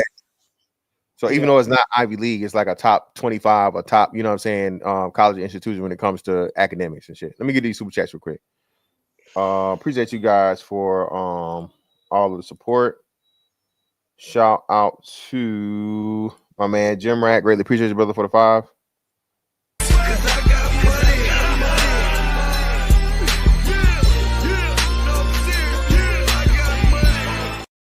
Why every other female got those nose rings? That is ugly. Oh, talking about the septum rings. Shout out to what's buddy name with the septum ring theory?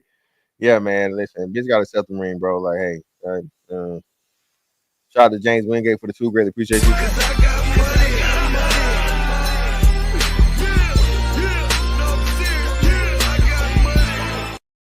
B-dubs are upset they have nowhere to go. What? I don't even know what the hell that means. But yeah, that's definitely cap. Shout out to my man Machine. Appreciate you, brother, for the 5.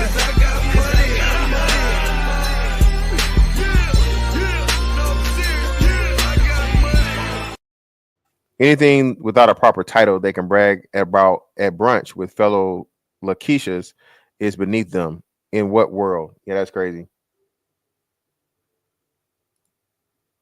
Shout out to Prime VA 757 for the 5. Appreciate you, brother. A1 Day 1 BABG alumni in the building.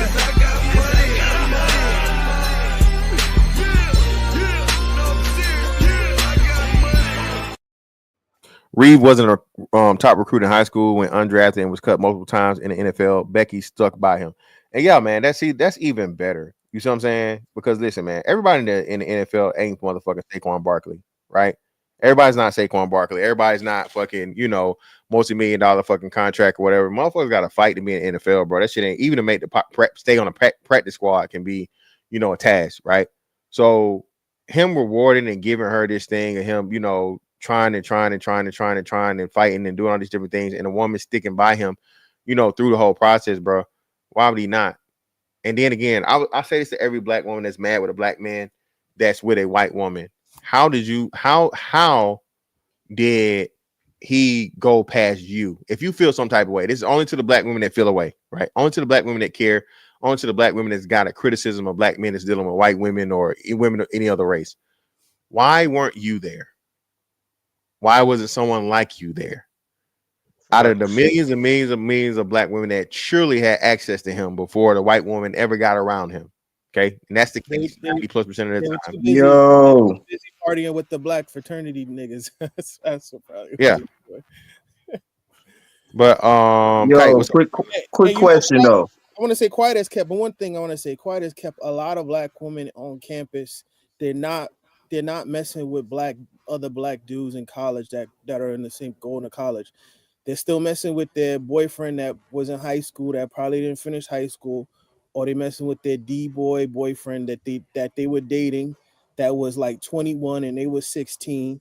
I knew plenty of girls that were like 20, 21, and their boyfriend was like 26. They were dating since high school. Both of y'all working at the Gap or the Uniqlo, and he's a drug dealer, but she going to school to become a nurse. But it's like, damn, like, why couldn't you find another dude that's in the engineering department or in the accounting department or doing in the law department? Why you have to go and date? I'm not saying like you can do whatever you want. No foresight. Because that's who they are, bro. They'll come back at 30 and be like, damn, I can't find a dude on my level. But it's like, nah, you entertain the dope boy because he could buy you like little Chanel Dior bags, right? That's the biggest lie or the biggest omission that's not being told about how black women operate. Yeah, but half the time he ain't buying us nothing. Yo, quick question. Yeah, go ahead. Yo, so y'all know the lifestyle influencers and whatnot, the sprinkle girl and all that. They recommend B-dubs don't build a boo, as they call it. They want to go after the finished product. So my question is, are they at the finish line competing, or are they just complaining just to complain? They don't think they have to compete. They Yeah, think you can just like line up and just get one. yeah. Black women don't believe in competition for black men. Black women believe that no matter how good a black man is, he's never truly too good for her. Good, not even most cases good enough, but definitely never too good.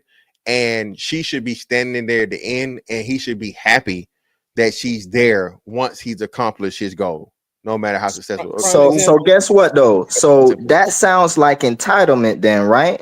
So my Exactly. question is there something that black men can do to change that, or is that just gonna be what it is? Oh, No, there's let me go before you guys go. So no, there is at this juncture, there's nothing that black men can do to change it. And what I'm saying is black men need to stop trying to change it. Black men need to stop trying to appease and figure out ways to make these things work with black women and get with the women that see the value in them before they're valuable. You hear me? Understand me? Right? One of the big parts of collecting anything, collectors will tell you is hey, their prize, card, their prize, whatever memorabilia may be something. They be like, hey man, I just had a feeling, I knew, I could see it, I could tell this right here was going to be, something special. You feel me? And if people can have that about things that are, inanimate objects, you know what I'm saying, some shit that you put up in a case every day. You mean to tell me that all these black women keep missing out on these men that are these, not just, athletes, but turn out to be just upstanding, great men. Okay. But if you want, like, if you want explanation, just look at the Balloon Pop show. That tells you everything you need to know. Yeah, and a few hey, Azrael, and a few times they had the little white girl on there. It was a much different kind of thing, like what she was looking for. Yeah, I agree. I think they need to put. Go ahead, whoever's going. I don't want to cut you guys off. Go ahead. I second what Mr. Fantastic was saying. Black men gotta just leave black women where they at. Black men have been trying this shit, trying to do this whole pro-black thing, find a solution to black women. No, they gotta find a solution for themselves. And the best thing black men can do is, like what Mr. Fantastic say, go to where you're valued at. And that's the consequences for black women when they don't step their game up and give it a brother when he was struggling. All these good black men that black women are missing, they was always there in your face. And let me be clear. Let me be clear in me saying this. I am not excluding black women as options. Okay, I'm never saying that black women are not the people where black men are celebrated. What I'm saying is the problem is there are not enough black women out here making that apparent and vehemently clear. Okay, there's not enough black women out here standing, like you said, not at the finish line, but at the beginning line, at this fucking starting line for black man potential. And then you got all these excuses and all these things as to how he ended up with a Becky or Maria or Su Ling or whoever. You feel me? How are you? Do you have again and y'all only care when it's the creme de la creme? You know what I'm saying? Y'all only care when it's these men that of prestige that end up getting in these relationships. But I would say, how many black women passed this man up for him to get to that point, to get to the one white woman? Now, and in most cases, you'll come to find out these weren't dudes that were just exclusively dealing with white women their whole life. Like Prime said, hey, Saquon came from the hood. If he came from the hood, hell, it wasn't no white women around for him to even be fucking with. But what happened? What that mean? So the black women that were dealing with him weren't taking him serious, or didn't see the talent in him. And I told you, I heard this story specifically. Somebody went to school with fucking I just forgot his name, but it was Legion of Boom. No. He went to school in Virginia. Thomas? Oh, No. Cam Chancellor. Cam Chancellor. Yeah, Cam Chancellor. Cam Chancellor was a epitome of this. Cam Chancellor, like you said, that, and he told his situation with the family or whatever, impoverished and shit. He didn't have the freshest clothes. He didn't have the, the flights, this, that, and so on and so forth. But once that nigga started getting them fucking college offers, then the hoes want to start coming around. Okay. And Cam knew better.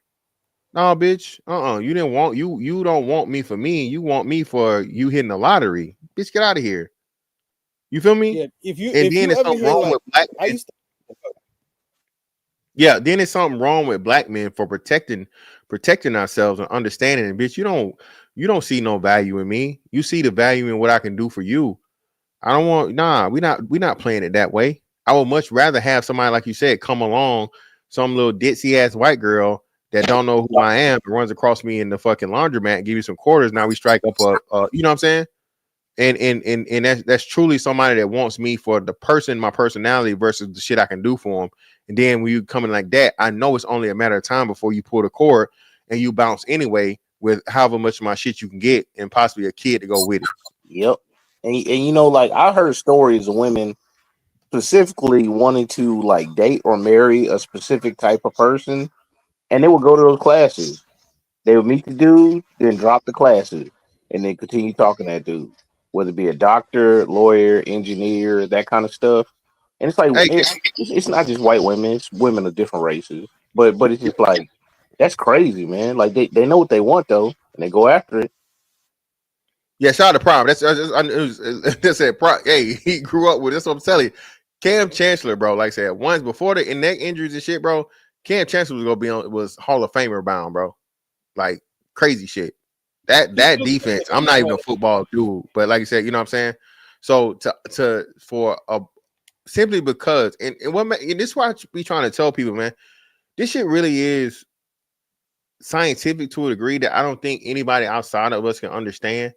Bro, we all come from the hood. We all come from the dirt, the mud, the trenches, whatever you want to put it. Like, and I'm not saying this on no street shit, but for the most part, everybody you go to school with, high school, middle school, all this shit that's on the so forth, bro, you're not that far apart. You know what I'm saying? Everybody, for the most part, in the middle class, and then you're within the tier of that. You may have onesie twosies here in the upper class. More likely than not, though, they're not gonna be going to no motherfucking public school. They're going to private school. They don't want you being tainted by the niggas. And then the lower class, like I said, I mean, they're there too, but then it's still not the same percentage as it is in the the middle. So that's what's so wild to me as to how black women eliminate black men, black boys, even in those stages when, bitch, you're not better than me. We're not that far apart. More likely than not, our parents either work like similar, making a similar amount of money. You know what I'm saying? Hell, if you're younger than me, if you're like 90s babies and older, you got a one parent household. You feel me? Mm-hmm. So what are we doing? How do black women, before they even become black women, so black girls, black females, have this ideology that I'm too good for this nigga, when like literally, motherfucker, you're the same. You know what I'm saying? Socially, economically. Most black women, they're not doing anything. Most of the time, my pushback on that is like a lot of the black boys in the hood, they're doing something or trying to do something, right? A lot of black women, they're not doing as much as the black boys doing. Because remember, a lot of black boys, we're held to a standard to have to do something. Well, in the middle class, yes. In the hood, probably not so much, because the literacy rates are crazy right now. I'm talking about I'm a '90s baby, so early '90s baby, and I remember growing up, a lot of black men we were held to a standard. Hey, you got to do this, or you got to move out your parents' house. You got to go get a job. So we was always tasked with performing. I want to bring up an example. I forgot that girl L'Oreal that Michael B. Jordan confronted on the red carpet. He had said back in the day, like when they were growing up, and I don't know if you guys people know about Newark. It looks like, if you ever seen like when Reagan went to the Bronx and it looked bombed out, like it looked like a bomb just dropped through there. That's how Newark looks, and that's where Michael B. Jordan's from. Like Newark, Camden, Irvington, over there looks like a Soviet Russia sometimes, some parts of it, right?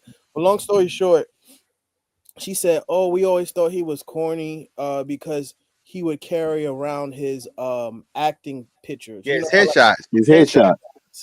right?" And I'm thinking to myself, like, bro, like, how do you clown somebody for having like a vision at that age? Like, he wasn't. I don't even think he was a teenager then. He might No, he have was a been, teenager in high but school. for the mere fact, and I think he was. I'm not sure, but I wasn't sure if he was on the wire yet or not. But It's probably right before he was on the wire. yeah, but exactly. But to me, the whole concept is like you don't know how much of a loser you sound like to clown a dude, a black man, and say, "Oh, I'm gonna become an actor," and you gonna make fun of him because he's carrying around his headshots. To me, that's a sign of confidence. That's a sign of a man having vision. They always talk about, oh, these men don't know how to lead. Like, And you know what? And you know what pissed me off? Azrael. Like I would have never said that. I would have. No. Niggas recycle that clip, and every time niggas say that, oh, he was corny for that. He should have just let it go. He should have this. He should have that. No. He respectfully checked it. Yeah, and that's what I'm saying. Until that spirit leaves the black man and understanding, they're like, bro, if a woman did that to a man in other cultures, she would literally be like slapped in public. You see what I'm saying? And I'm not condoning it. I'm not saying it, but that's what I'm saying, bro. The level of disrespect that, bro, if Michael B. Jordan can't be respected, nigga, who can? Niggas don't understand that concept, and that's what I'm trying to get you niggas to understand. I'm not talking to the hoes. I'm talking to y'all, nigga. All right, certain people have to be off limits. All right, we got to start acting like motherfucking Jews, nigga. We got to start acting like fucking people from Israel. Right. Okay. All right. Certain shit you just not allowed to say. No ifs, ands, buts about it. And if the best of us, Michael B. Jordan, nigga, what it don't, that's the elite of straight black men. How dare a bitch that went to school with him, okay? And now she's on the red carpet to try and interview him to get clout. And he can't fucking be like, oh yeah, the corny kid, right? He can't. And you know what? I couldn't stand a lot of them dating coaches who like, oh, he sound insecure. He needs to humble himself.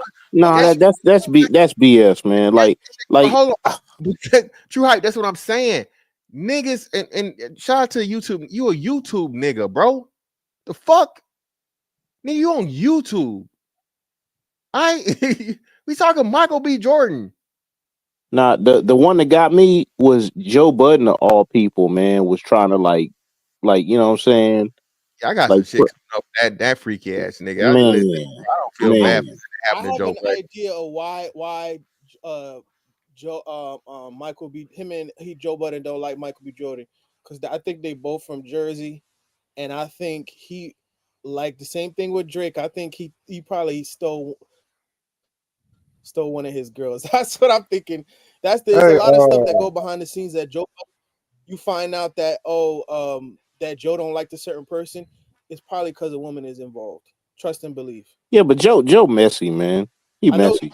But I'm just letting you know, like that's. I peeped it too. I think it's probably around some girl he was probably feeling, and he found out that she was named Michael B. Jordan. Don't get it twisted. I mean, let me tell you guys another thing too. This whole thing of Michael B. Jordan talking about he can't find a woman or it's hard to find a woman. That's BS. I follow Michael B. Jordan, and there's girls that I follow, and I see him liking the same pictures. I'm like, I know what this nigga like. He like Blasians and he like a lot of Asians. Trust and believe. Oh no, remember. Before I think what was this mid 2000s? This was before he got the role for Killmonger. Michael B. Jordan did the Kyrie. He pulled the Kyrie. He was like out on a yacht, or either he was out like on a beach or something. Yeah, in Italy. With a bunch of white girls, right? Yeah. Black women got mad at him. Yeah. So that's what I'm That saying. went So viral a little bit. Yeah. So that, and along with the relationship with Lori Harvey, was kind of like I won't say a ritual or so on and so. I think he literally gave black women a chance. That movie role brought him back into the fold of it. And as soon as that went south and sour, and he saw that, like, damn, bro, I'm Michael B. Jordan. The fuck, like, we do got to be careful though too, because they do be setting up some of these relationships, like for actors and stuff like that. And that's what I said. I do believe it was some part of it, like you said, to garner a black audience and so on and so forth. It was part of it, but I do honestly believe he caught feelings for the girl because it came out as to where he was seriously thinking about proposing to her.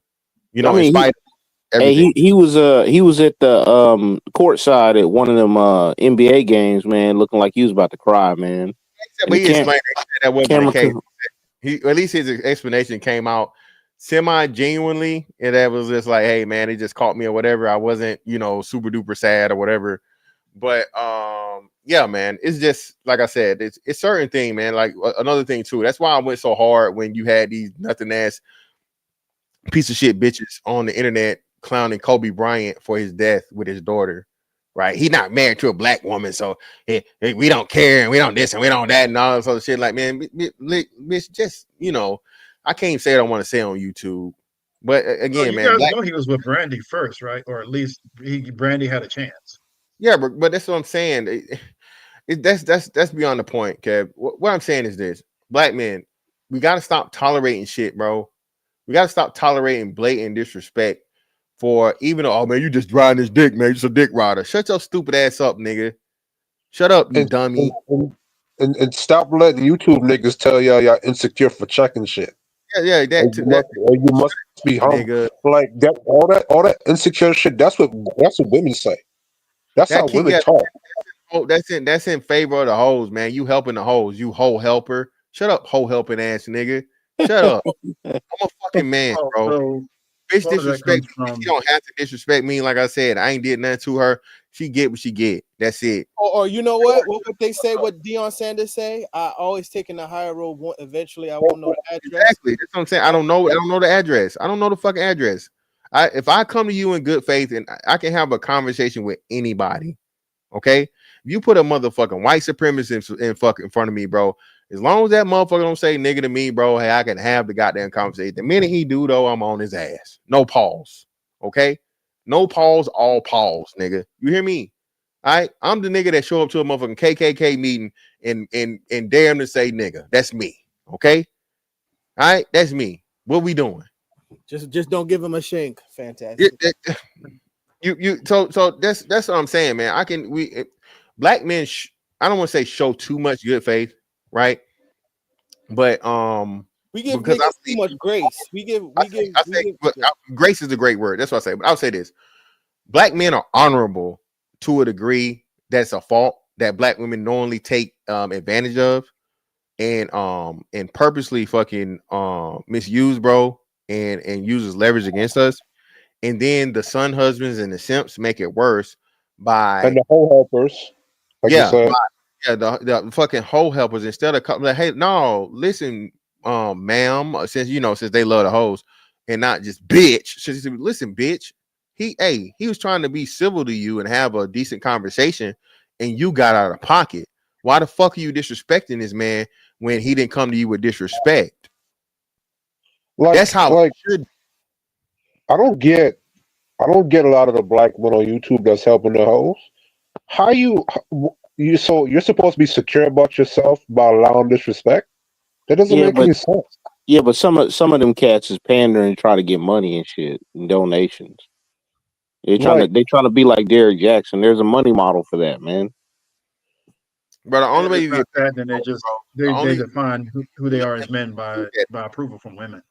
It's more so that's the other part of it too. Even if it's not about money, then it's okay. Well, pussy possibilities. Shout out to KFC. It's pussy possibilities, bro. So if you get a little bit of clout on here, bro, and then you're pandering to the fucking hoes, that's pussy in the cut.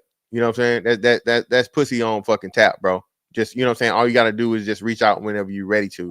It's more so that than the money aspect of it, because men going get the most motherfucking support for like men content creators for the most part. Like I said, outside of some fantasy shit, Derrick Jackson was like an exception to the rule because them hoes was giving him money because they wanted to fuck him. Right? He was on some gigolo shit. So unless you come in, I mean, yeah. So you guys are talking about this Jeremy Reaves situation. So in the same time frame, within less than a week that Jeremy Reaves goes viral for proposing to his white fiance or his white girlfriend, do you guys know that Michael Penix Jr. actually got engaged to a black woman? Yeah. They showed her. Jalen Hurts with a black woman. There's quite a few other NFL athletes that I follow and look at. A lot of them are with black women. So what happens is the one black guy who's with a non-black woman gets highlighted, and then it causes this uproar. So I think you guys already talked about basically the black women got to get there before. Look, bottom line is the black women got to get there before Becky does, and they're not doing that. Becky actually is giving them the blueprint, and some of the stuff I try not to engage too much.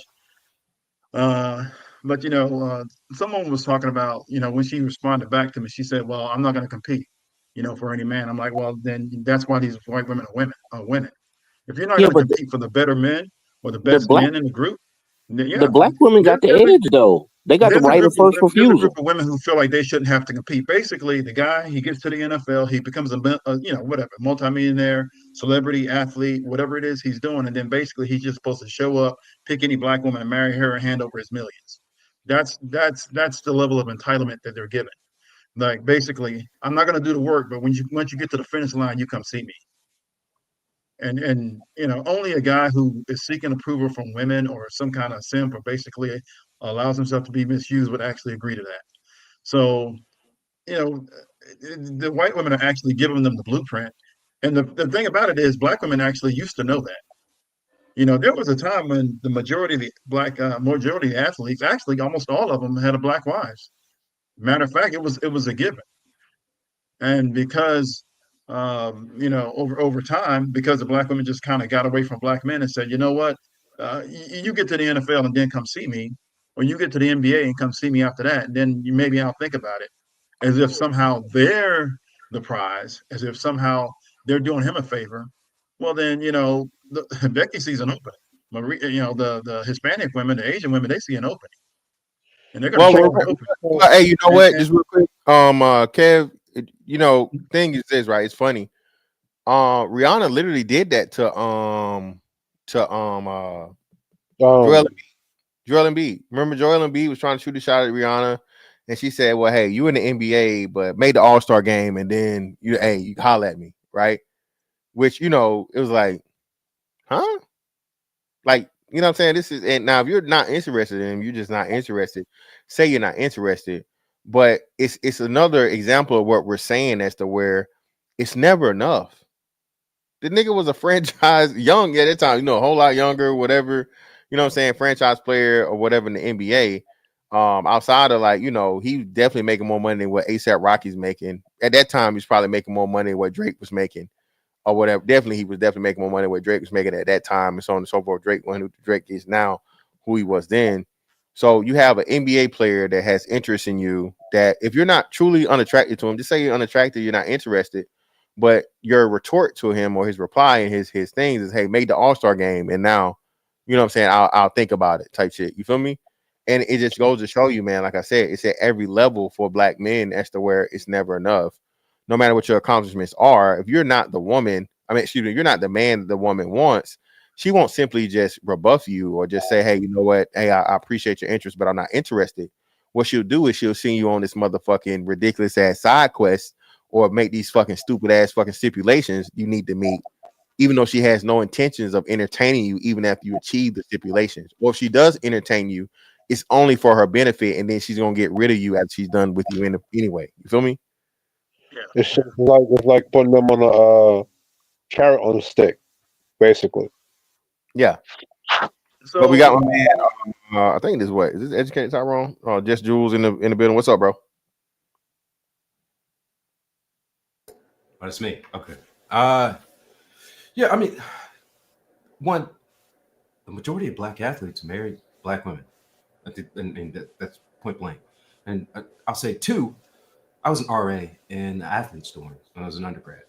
And a lot of black athletes wound up with black women. The ones who wound up with white women, it's because they put themselves in position. Usually they were in a difficult class, they had a study aid, and the TA would put, this woman there, or this woman would put herself in a position to just be around this guy because they saw this guy had something there.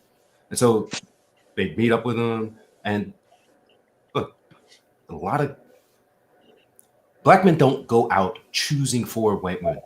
I've known one or two, but most of the time it's a black man that is doing well, he's got his shit together, and the woman sees him and is like, I'm going for him. And so they'll put themselves in position to kind of all of a sudden, oh, hey, you look big and strong. Why don't you help me carry this six pack of beer? You know, they'll make it very easy for you to just be around them a lot more often than you would expect. So it's not surprising that this guy says, oh, this woman's nice. This woman came after me, and everything looks agreeable. She's treating me well. I'm getting along with her. Let's just see how this goes. And it works. Sometimes it doesn't, but sometimes it does, right? Or then a lot of times you have an environment where social media gets to see the nastiest elements of the Black community. And I'll give you 3 good examples of what I thought were just horrible. One, when Kobe passed, right? That was a terrible accident. You know, it's him and his oldest daughter go down in that helicopter.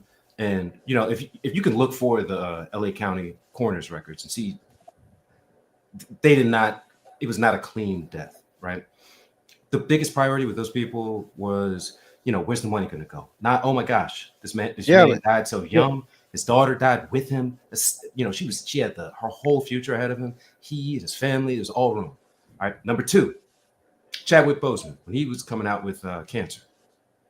I don't know if any of you guys have had a relative who's, you know, lost the battle of cancer, but there's a certain point you start to see them get that wasting syndrome when they start to look very gaunt and thin.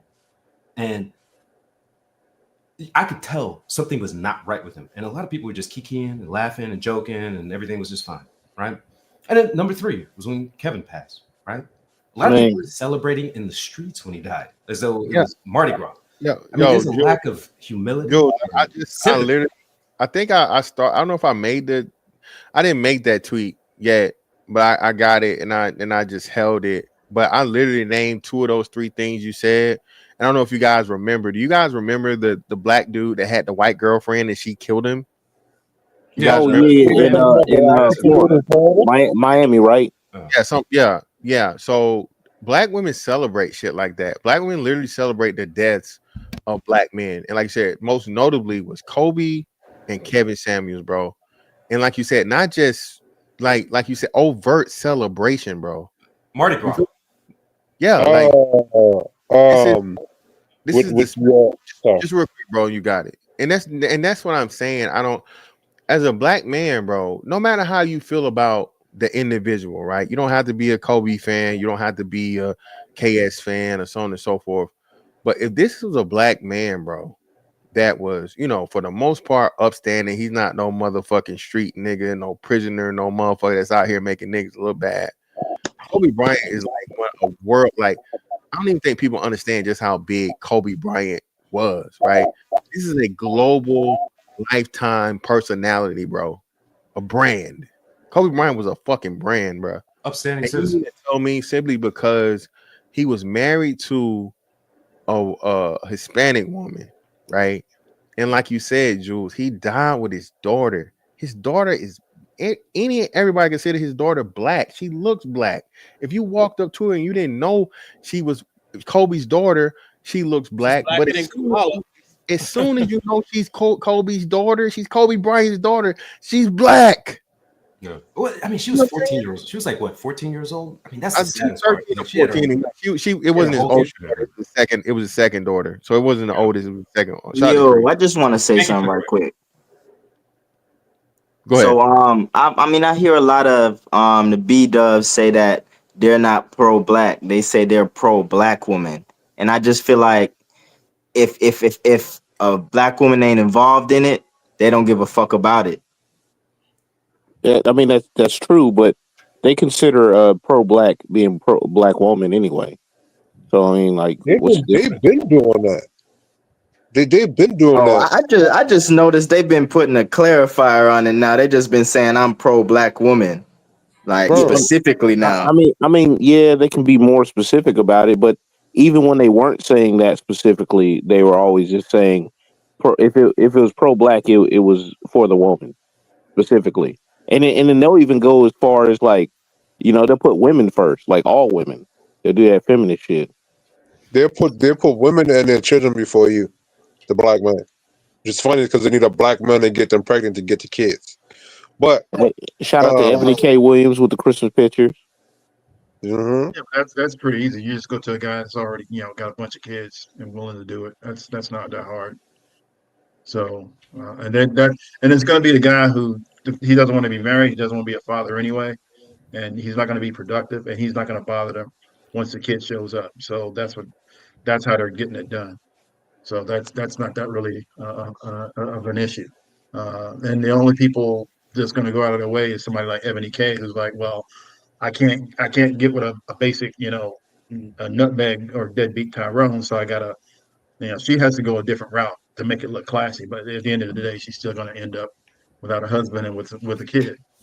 So that's really not the issue. I think that's their overall objective. But I think black women just enjoy seeing black men fall. Like with the Travis Hunter situation, how a lot of women is like telling everybody, all the dudes, not to talk about that situation and just leave him alone. That's just black women saying they want to see that nigga fall. It's the same thing with what's that brother? That's with Megan Goodnow. What's his name again?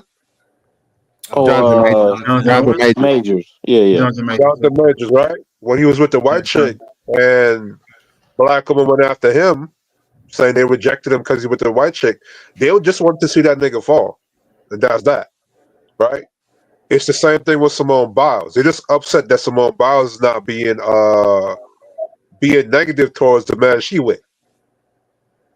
Yeah, I mean, they actually a good little couple, man. They actually care for each other. Yeah, and then they actually like. I mean, hey, you may not like the language that he used, like some of these women out there or whatever, but I'm just like, Simone ain't got no problem with it. So why do you? That's what I'm saying. But like black women don't want to see other women happy, bro. That's a big part of it too. The crab in the barrel mentality is real. That's another big part of it. Again, that's why I say I don't think people understand the shit we got to put up with, compared to a lot of different things, dog. It's crazy out here for real. But when black men gonna get on code like them though?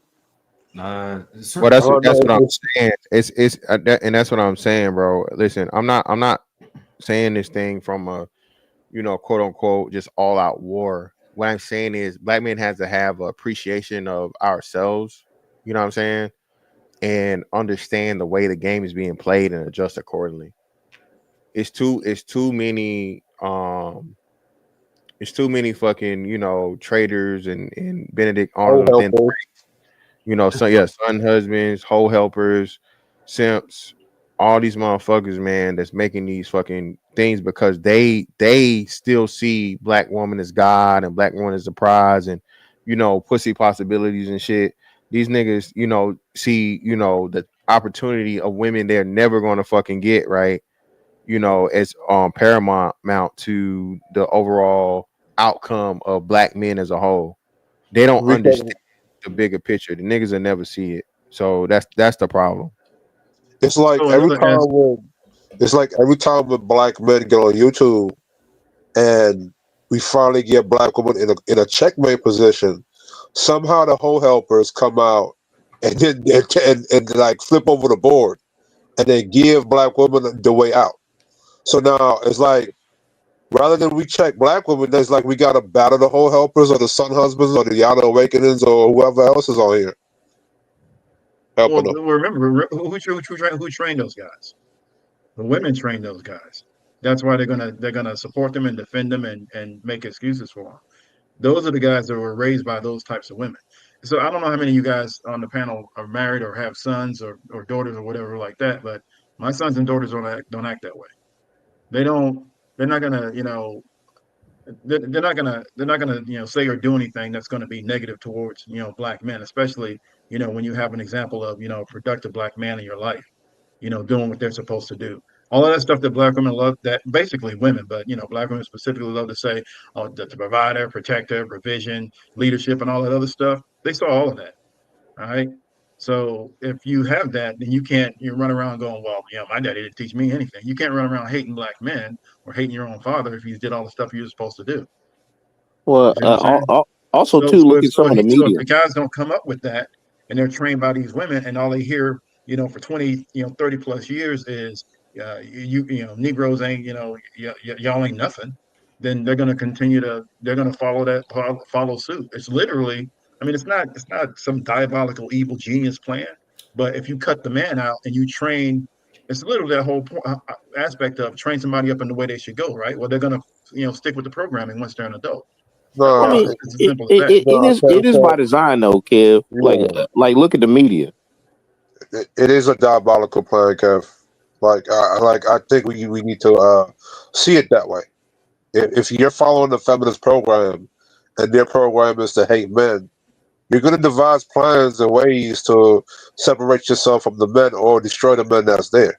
Remember, they had that whole feminist thing talking about we're going to delete the male babies when they got pregnant with them. Well, not So just that. it is a plan. BLM had to take it down off their website when, like during the George Floyd riot stuff. Their whole agenda was to destroy the nuclear family. Yeah, destroy the patriarchy. Yeah, they just destroy the patriarchy or whatever. So it is a diabolical plan. So you're going to destroy the men who you expect to actually, lead, provide, protect, and do all the things that men are supposed to do. Yeah, but they're not You're gonna looking at take it them like down. that. They're not looking at it like that. They're thinking that the men are the problem. But what it is it's a way. If you get rid of those people, they're competent, they're able to protect. Then guess what? There's nothing in the way for whatever comes next. So the general rule is if you empower the men, then you empower the community, right? If you empower the Yeah. women, then the community is going to fail. Yes. Yeah. It's almost like with the past election, right? The black community was going to help Kamala Harris win just to get that short-term win, but in the long run, America would have been destroyed.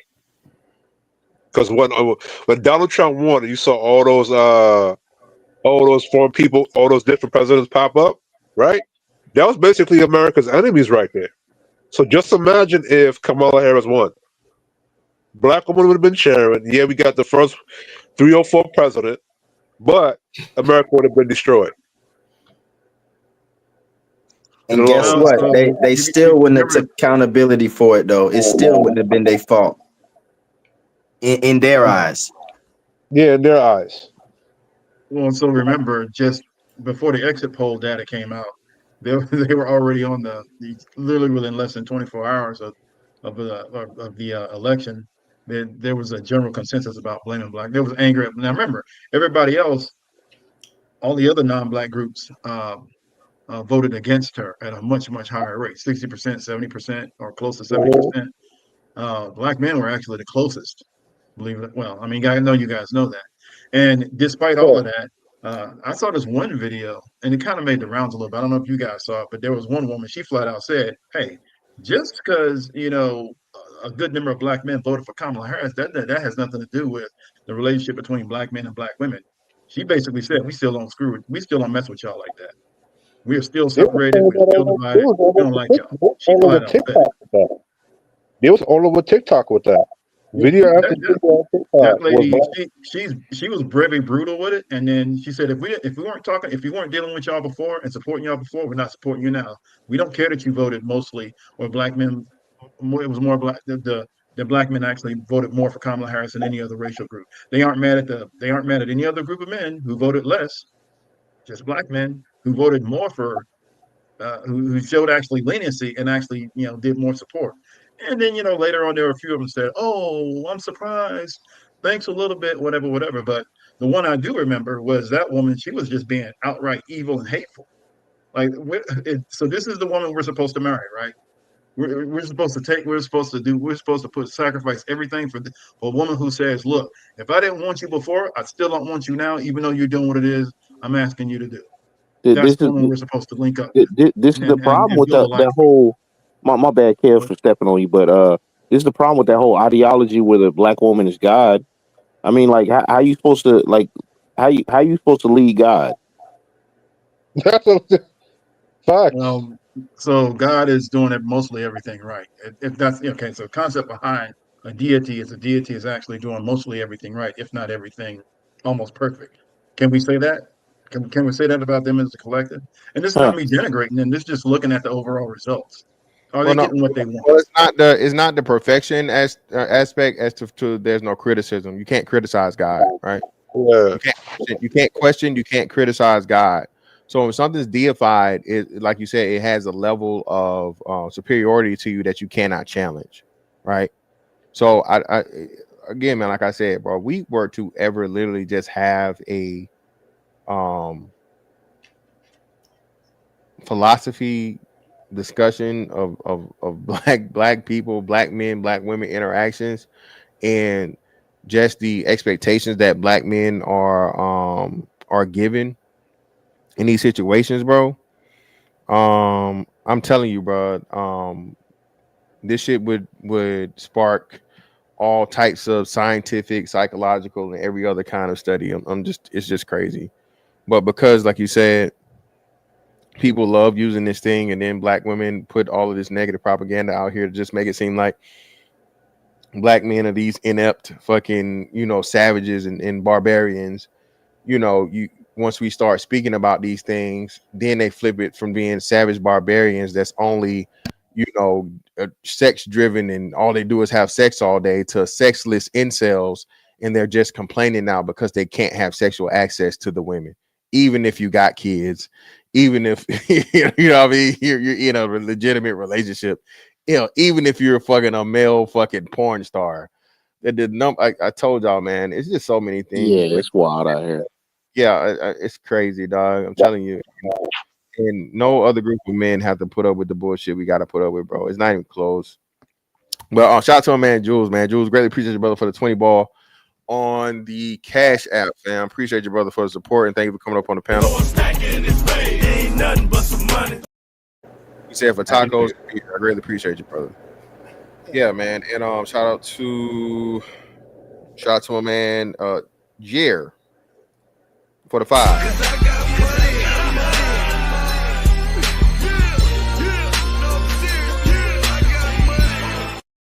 See, I'm looking forward to that flow state debate. Keep doing your thing, man. I don't know why y'all want me to cook this white boy again. And shout out to the Sun is Hot Rod, one of the bruvs. The bruvs. What's going on, bruv? Appreciate your bruv for the 5 pounds, man. Appreciate your brother.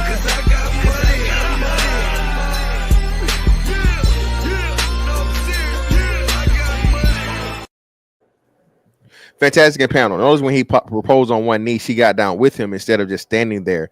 That's symbols she's in it with him. Shout out to Sun is Hot Rod, man. And that's why I say, man, brothers, man, you don't get the credit. Again, for the woman to be on your level and not to be lording over you, to show, like he said, that I'm not over you, I'm not superior to you, I'm at your level, or wherever you go, I'm going. And what Prime VA says, this woman is the epitome of that. And hopefully, nothing is guaranteed. He has success in this relationship. She's been around as long as she's been around, and the story that he isn't some multimillionaire, household name. So, even though he is wealthier, he isn't the wealthiest in NFL terms. But yeah, man, I mean, she's been there through thick and thin, and like I said, bro, staying in the NFL is not an easy thing, bro. If you're not, a draft pick, you feel me? First round, second round draft pick. Especially to get somebody to like take another shot on you. You know what I'm saying? To get you through the training camp or whatever and believe in you. Because a coach got to stick up for you, man, to stick around. To meet. Coordinators got to be like, hey, I think you should keep this guy around, even though on the practice squad. Yeah, we got my man DeBell. What's up, DeBell? What's up with your brother? Go ahead. What you got for us? Hey, what's going on, champ? Hey, man. Black men got to start being unapologetic and unbothered. You know what I mean? You need to start doing what you want to do, man, and stop being governed by this black woman that always have an opinion and always want to judge somebody, right? As far as, back to your subject with Dr. Umar or whatever, right? Calling men that's pursuing their education dusty. Crazy, right?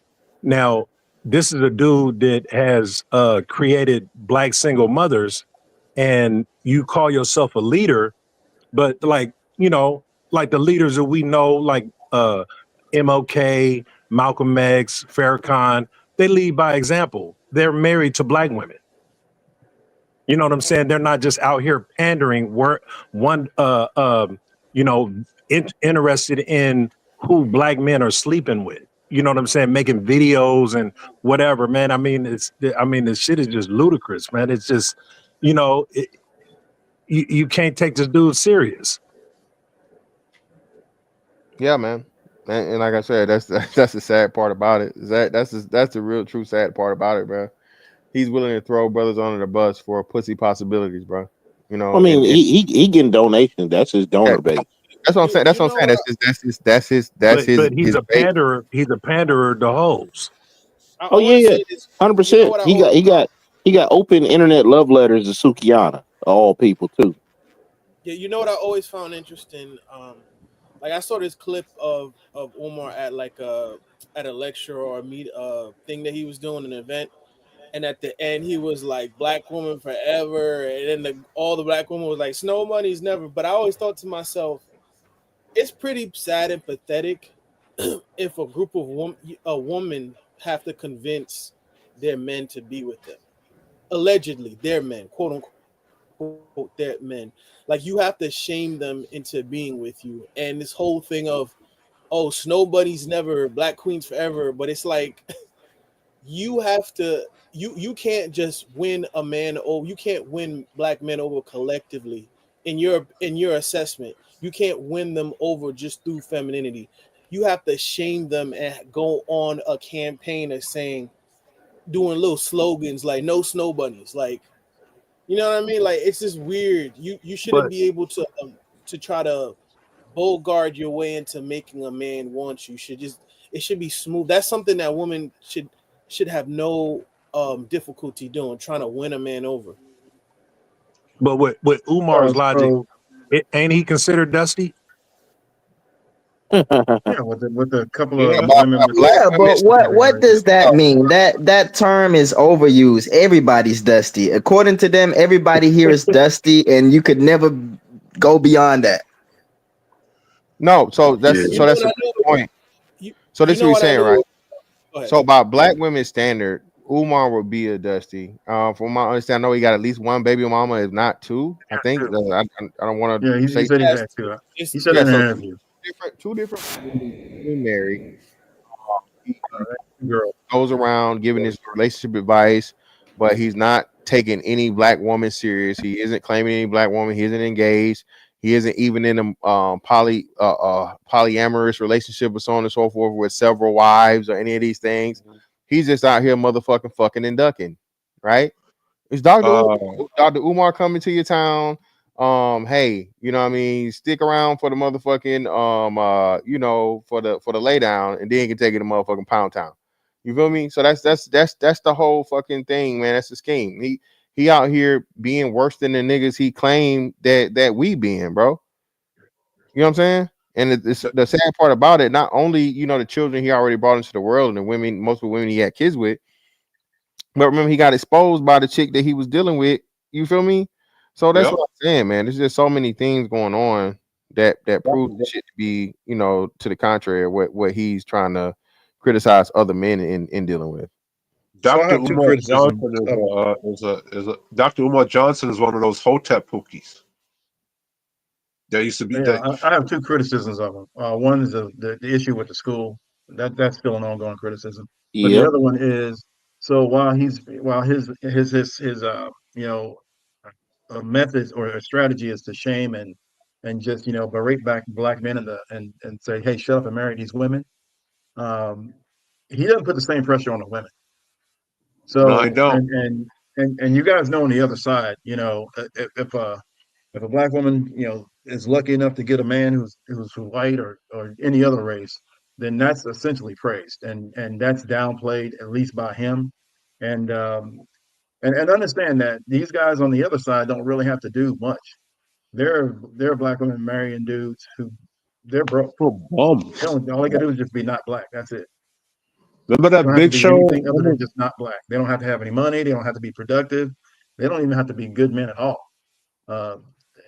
Every other week, there's a story that comes out about some black woman having some issues with a non-black man. Most of them are mostly white, But and then you find out the dude was, he's a drunk, he wasn't productive, in and out of jail, he was broke, but they'll still deal with him anyway.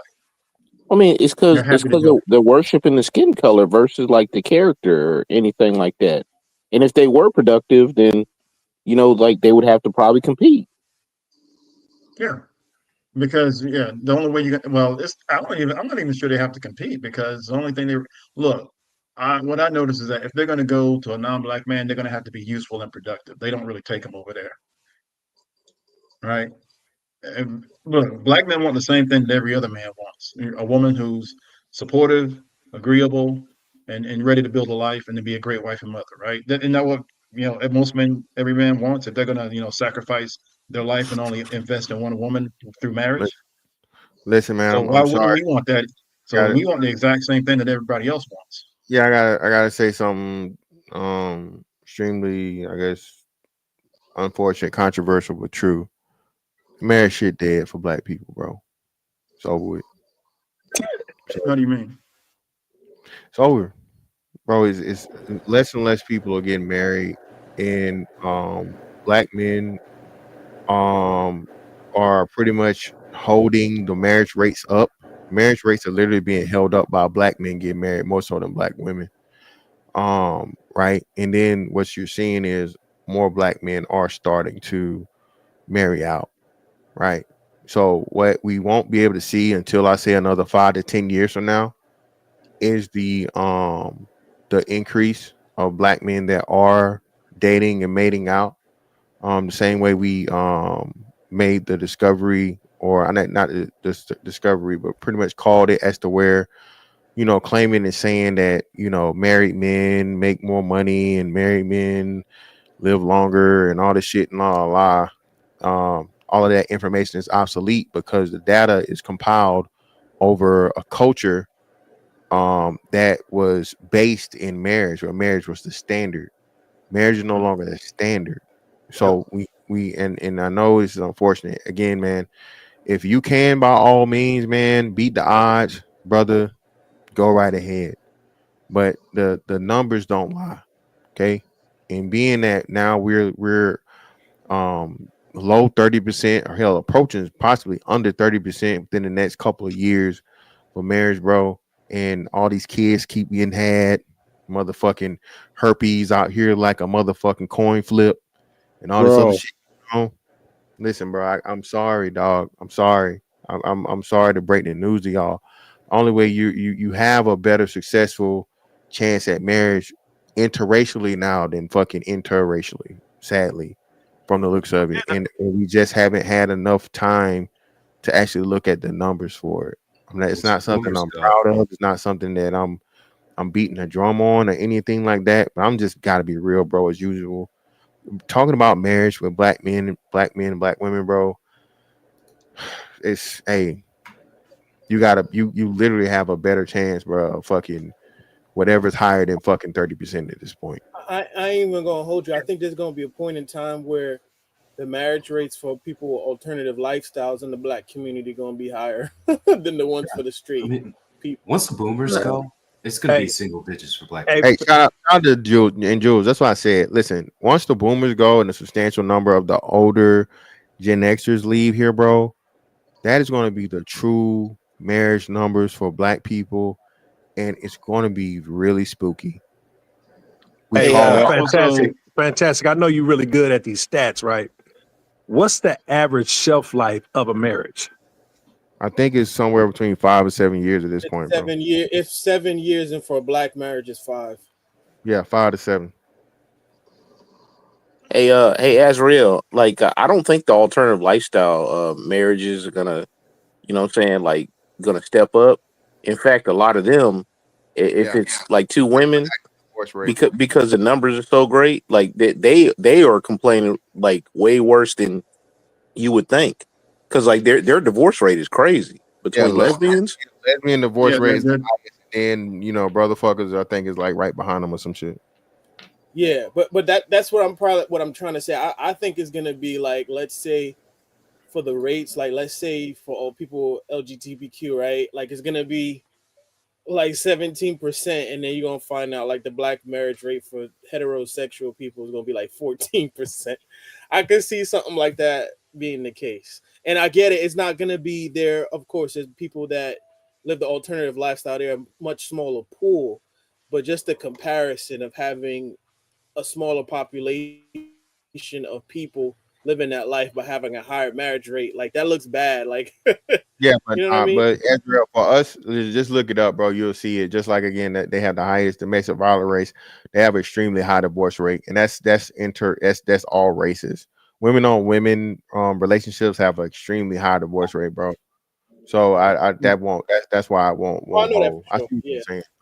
That's Maybe crazy, man. So getting married at a higher rate, yeah, I see you there. But actually staying married is just not gonna work because it's like two cats, bro. that's So crazy. So the majority of children, by the time they're 5 years old, they're going to be in a broken home. Yeah.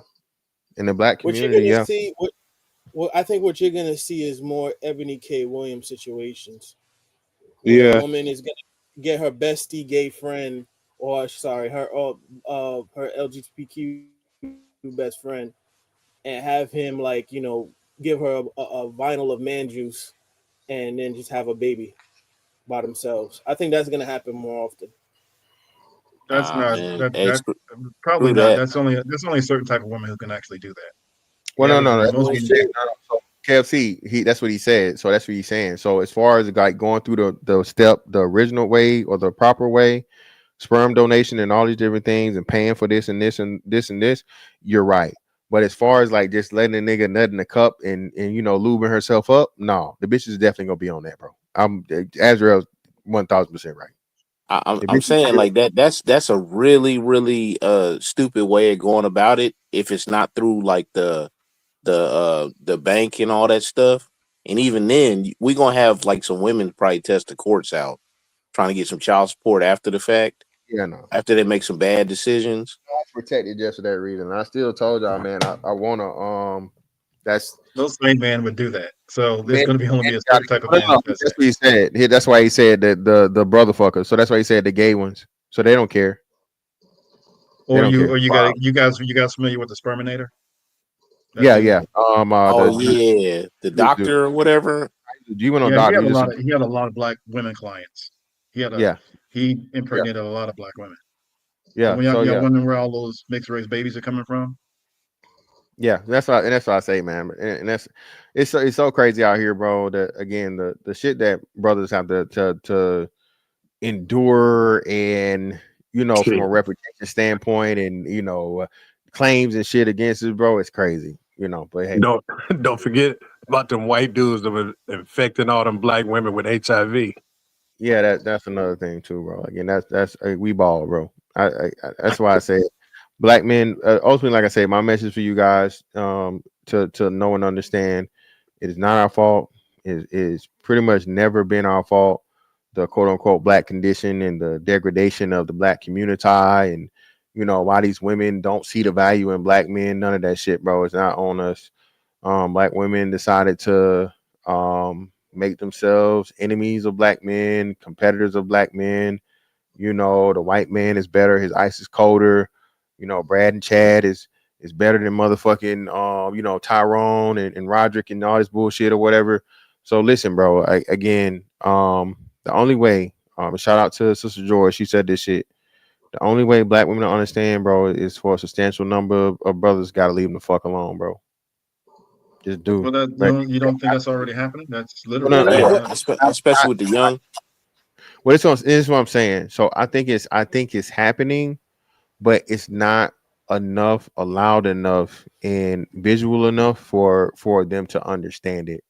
And it's gonna have to be a substantial amount, a number. I would say 40%. 40% of black men are gonna have to leave black women alone and be in healthy, fucking happy relationships with other groups of women for them to start noticing and giving a Yeah, fuck, but bro. I think it is happening though. Like, but at different age groups, Uh-huh. it's like it like falls But off a cliff. Like with the younger what cats. the younger millennials and Gen Zs are doing it a lot. Shout out to Hands them. down. Shout Beyond that. out to Patrick Mahomes, Jeremy Reaves, and Saquon Barkley. Don't go out like a Fred Lane.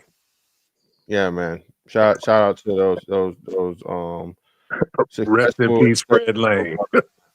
You know what I'm saying? So to the point that you were talking about earlier, that you said the community, you said black people are finished. Look, so it's going to be the men who fix it, right?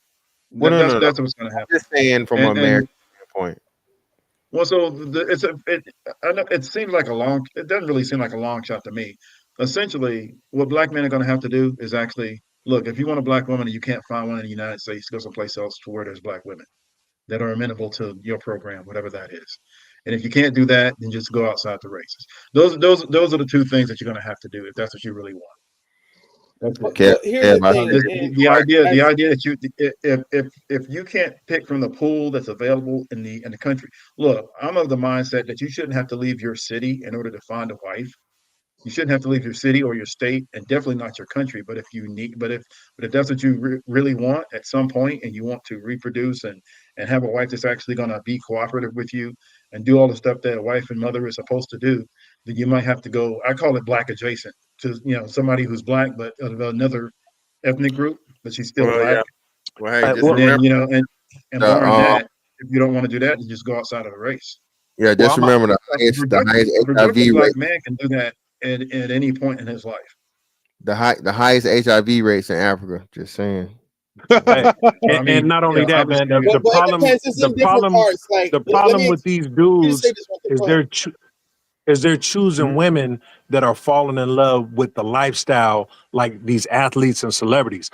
They're not falling in love with the men; they fall in love with the lifestyle, and it shows when these men, they don't spend a lot of time with these women. So these women got a lot of idle time to go shopping and go to parties and do all kind of stuff while these men are on the road, and they probably only spend like 2 days a week with these women, right? Yeah. So by the time they're retired, they divorced.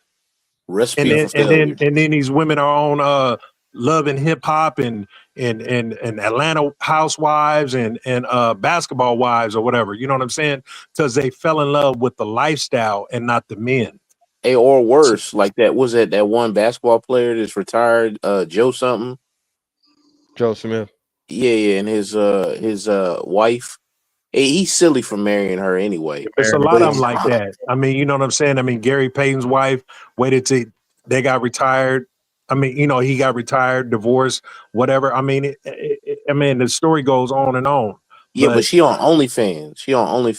To quote unquote make the ends you're not meet. supposed to be dealing with. You're not supposed to wipe those type of women up. Because he ain't got no money. You know what I'm saying? But the thing is, it's like, she was already a porn star or whatever she was, or before he got her.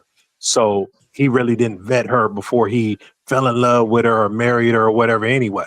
So Well, that's the thing. Ain't no vetting a porn star though. It's like you don't deal with it. Well, that's his mistake. He did that with her. So you know what I'm saying? Regardless of what she did after that, went back to her craft or whatever, you know what I'm saying? Because he wasn't making no money and they didn't have no money. So she went back to her nature.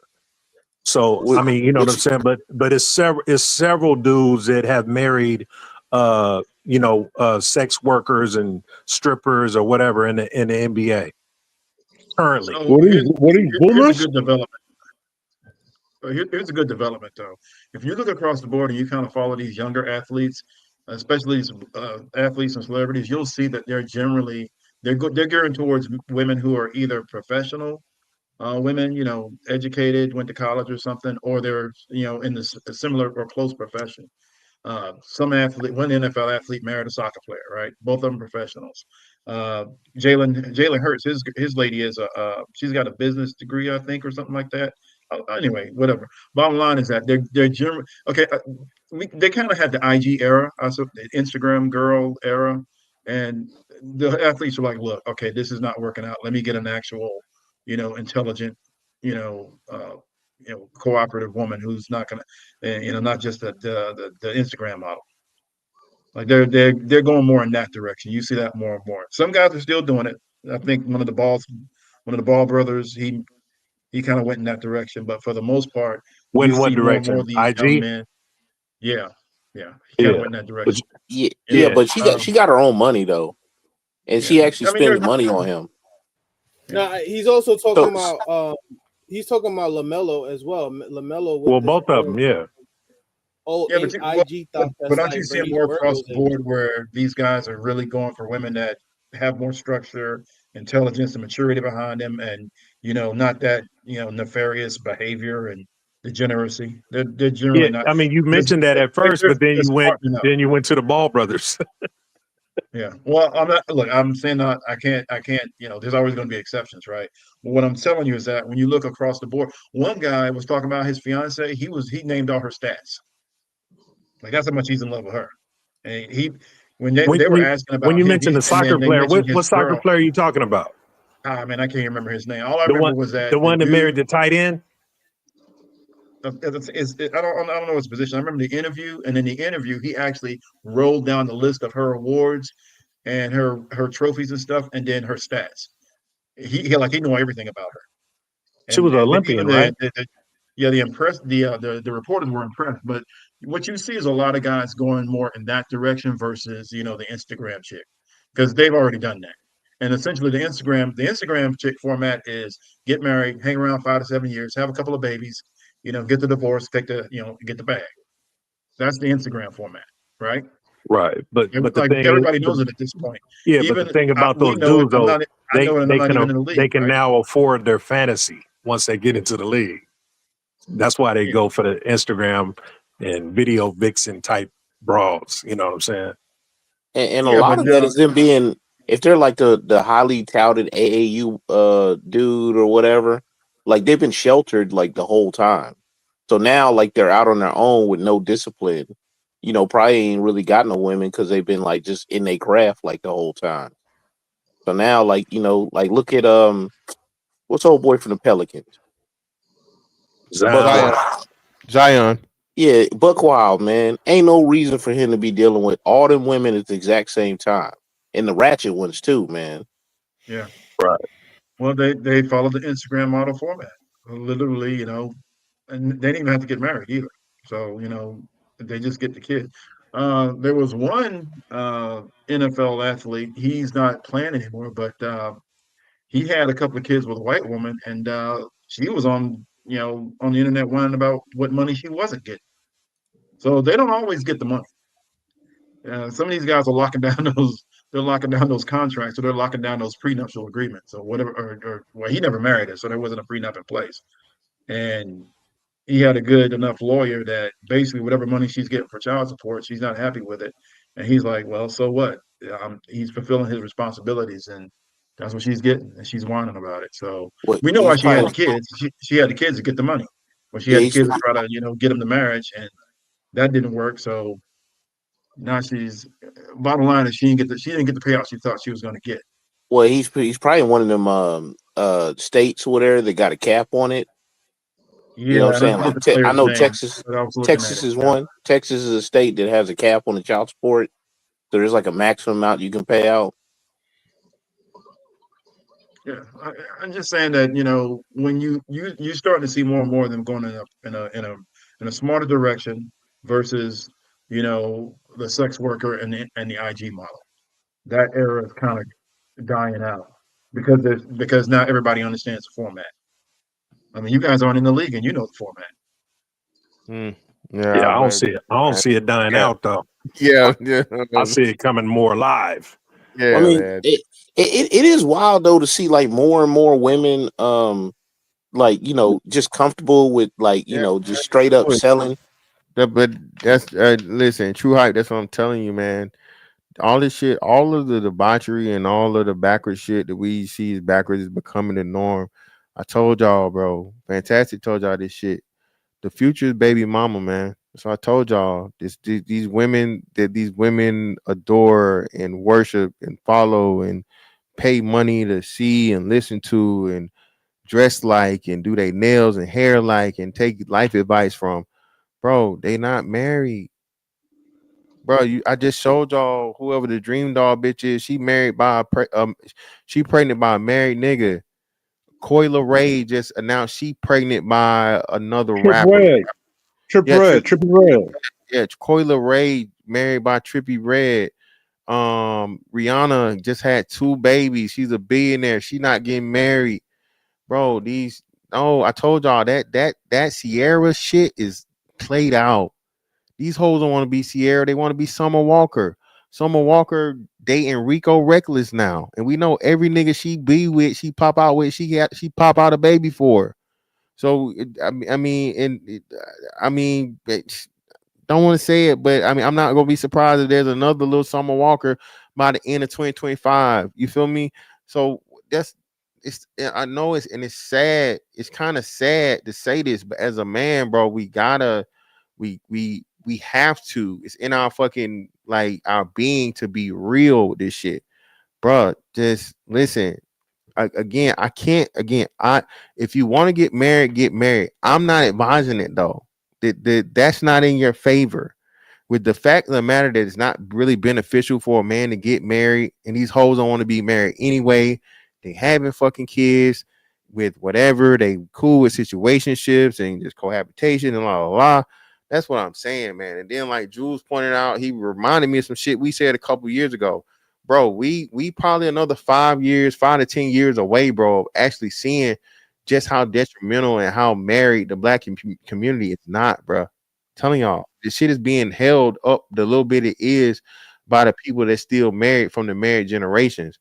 Everything after the 80s, bro, is post fucking no fault divorce. Another 5-10 years, bro, this shit's gonna be spooky. Yeah, it is crazy though when you be talking like some of the older cats, man, that like go through like 2 or 3 different divorces, sometimes more. I'm like, how? Kevin Samuels was talking about he was still thinking about trying to get married again. Nigga already been divorced twice. The fuck? Nigga, I'm never getting married again. I don't know, piece of paper I ain't. Fuck out of here. That shit over with. Hey, even that Devin Haney situation, man, that's bad business. Crazy. That's what I'm saying. Yeah, these niggas don't got no problem with. They love sharing hoes. They love having kids behind other niggas and shit, man. Hey, bro, I can't call it, bro. Yeah, but anyway, I greatly appreciate y'all pulling up on me, man. Spending your Friday evening, night with me, man. It's early. It's Saturday morning now. I appreciate you guys are coming up. Greatly appreciate the input all the brothers had. Shout out to everybody in the chat, man. Shout out to people over on X. Appreciate y'all for coming through, man, showing support, whatnot, what have you. If you're over on X, man, hey, and I dropped the link in there, man. Y'all can definitely hit the link. Y'all are welcome to come up and give your opinions too. I would love to hear some of the brothers' opinions over on X, Twitter. What they got to say. But anyway, man, let me make sure I'm trying to miss nothing. Yep, I got all the super chats. I got all the cash apps. So, hey, really appreciate y'all pull up on me, man. That's that on that one. Catch y'all next, man. Holla, we out. Peace. Peace.